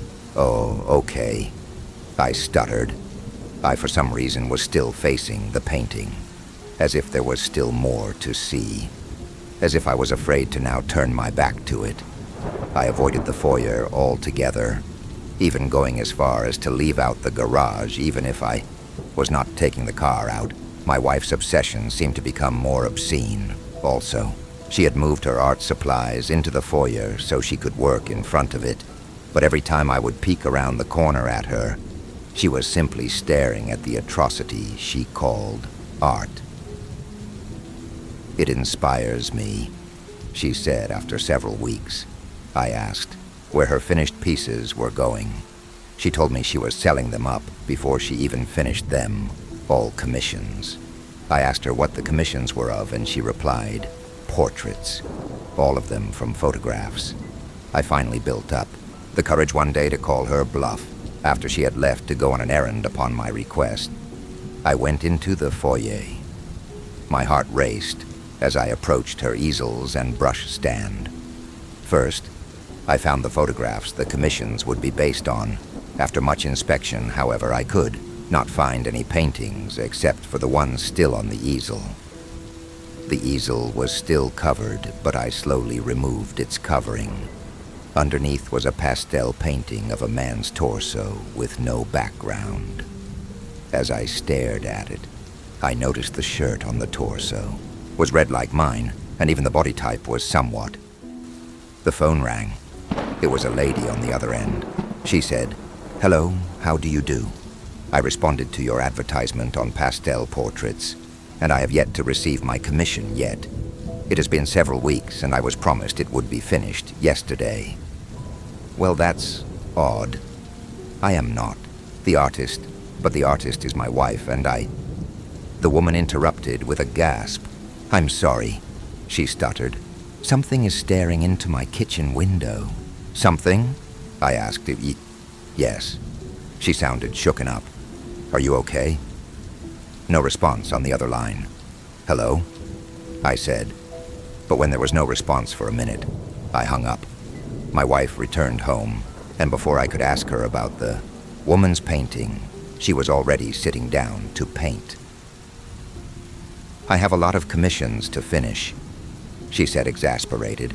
I left her to finish, and assumed she must have to finish the commission the woman spoke of. Later that night, as the moon became shrouded in dark clouds, I heard something coming from the foyer. The mere existence of the painting made me weary, so I cautiously crept to the stairs to peer into the room where it hung. There stood my wife, covered in paint from the day's work, her arms outstretched, caressing, and she was humming a lullaby to the painting.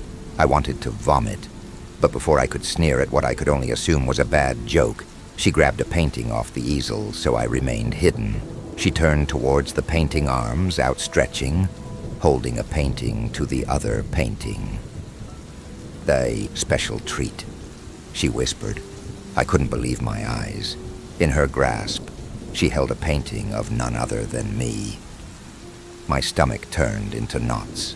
I wanted to double over in pain. I saw a flash of movement in the painting like before, but this time I clearly saw the reach of two gnarled, soot-darkened arms reach through the painting and grasp the painting of me she offered. I turned and ran back upstairs. I locked myself in the bathroom and sat in the dark, breathing heavily. The moon started to peek out through the clouds, shining a light into the room. As I looked over to the window, a jolt of electricity shot through my spine as I saw a face staring back at me in the window. The twisted, red-eyed, fanged smile of the demon from the painting.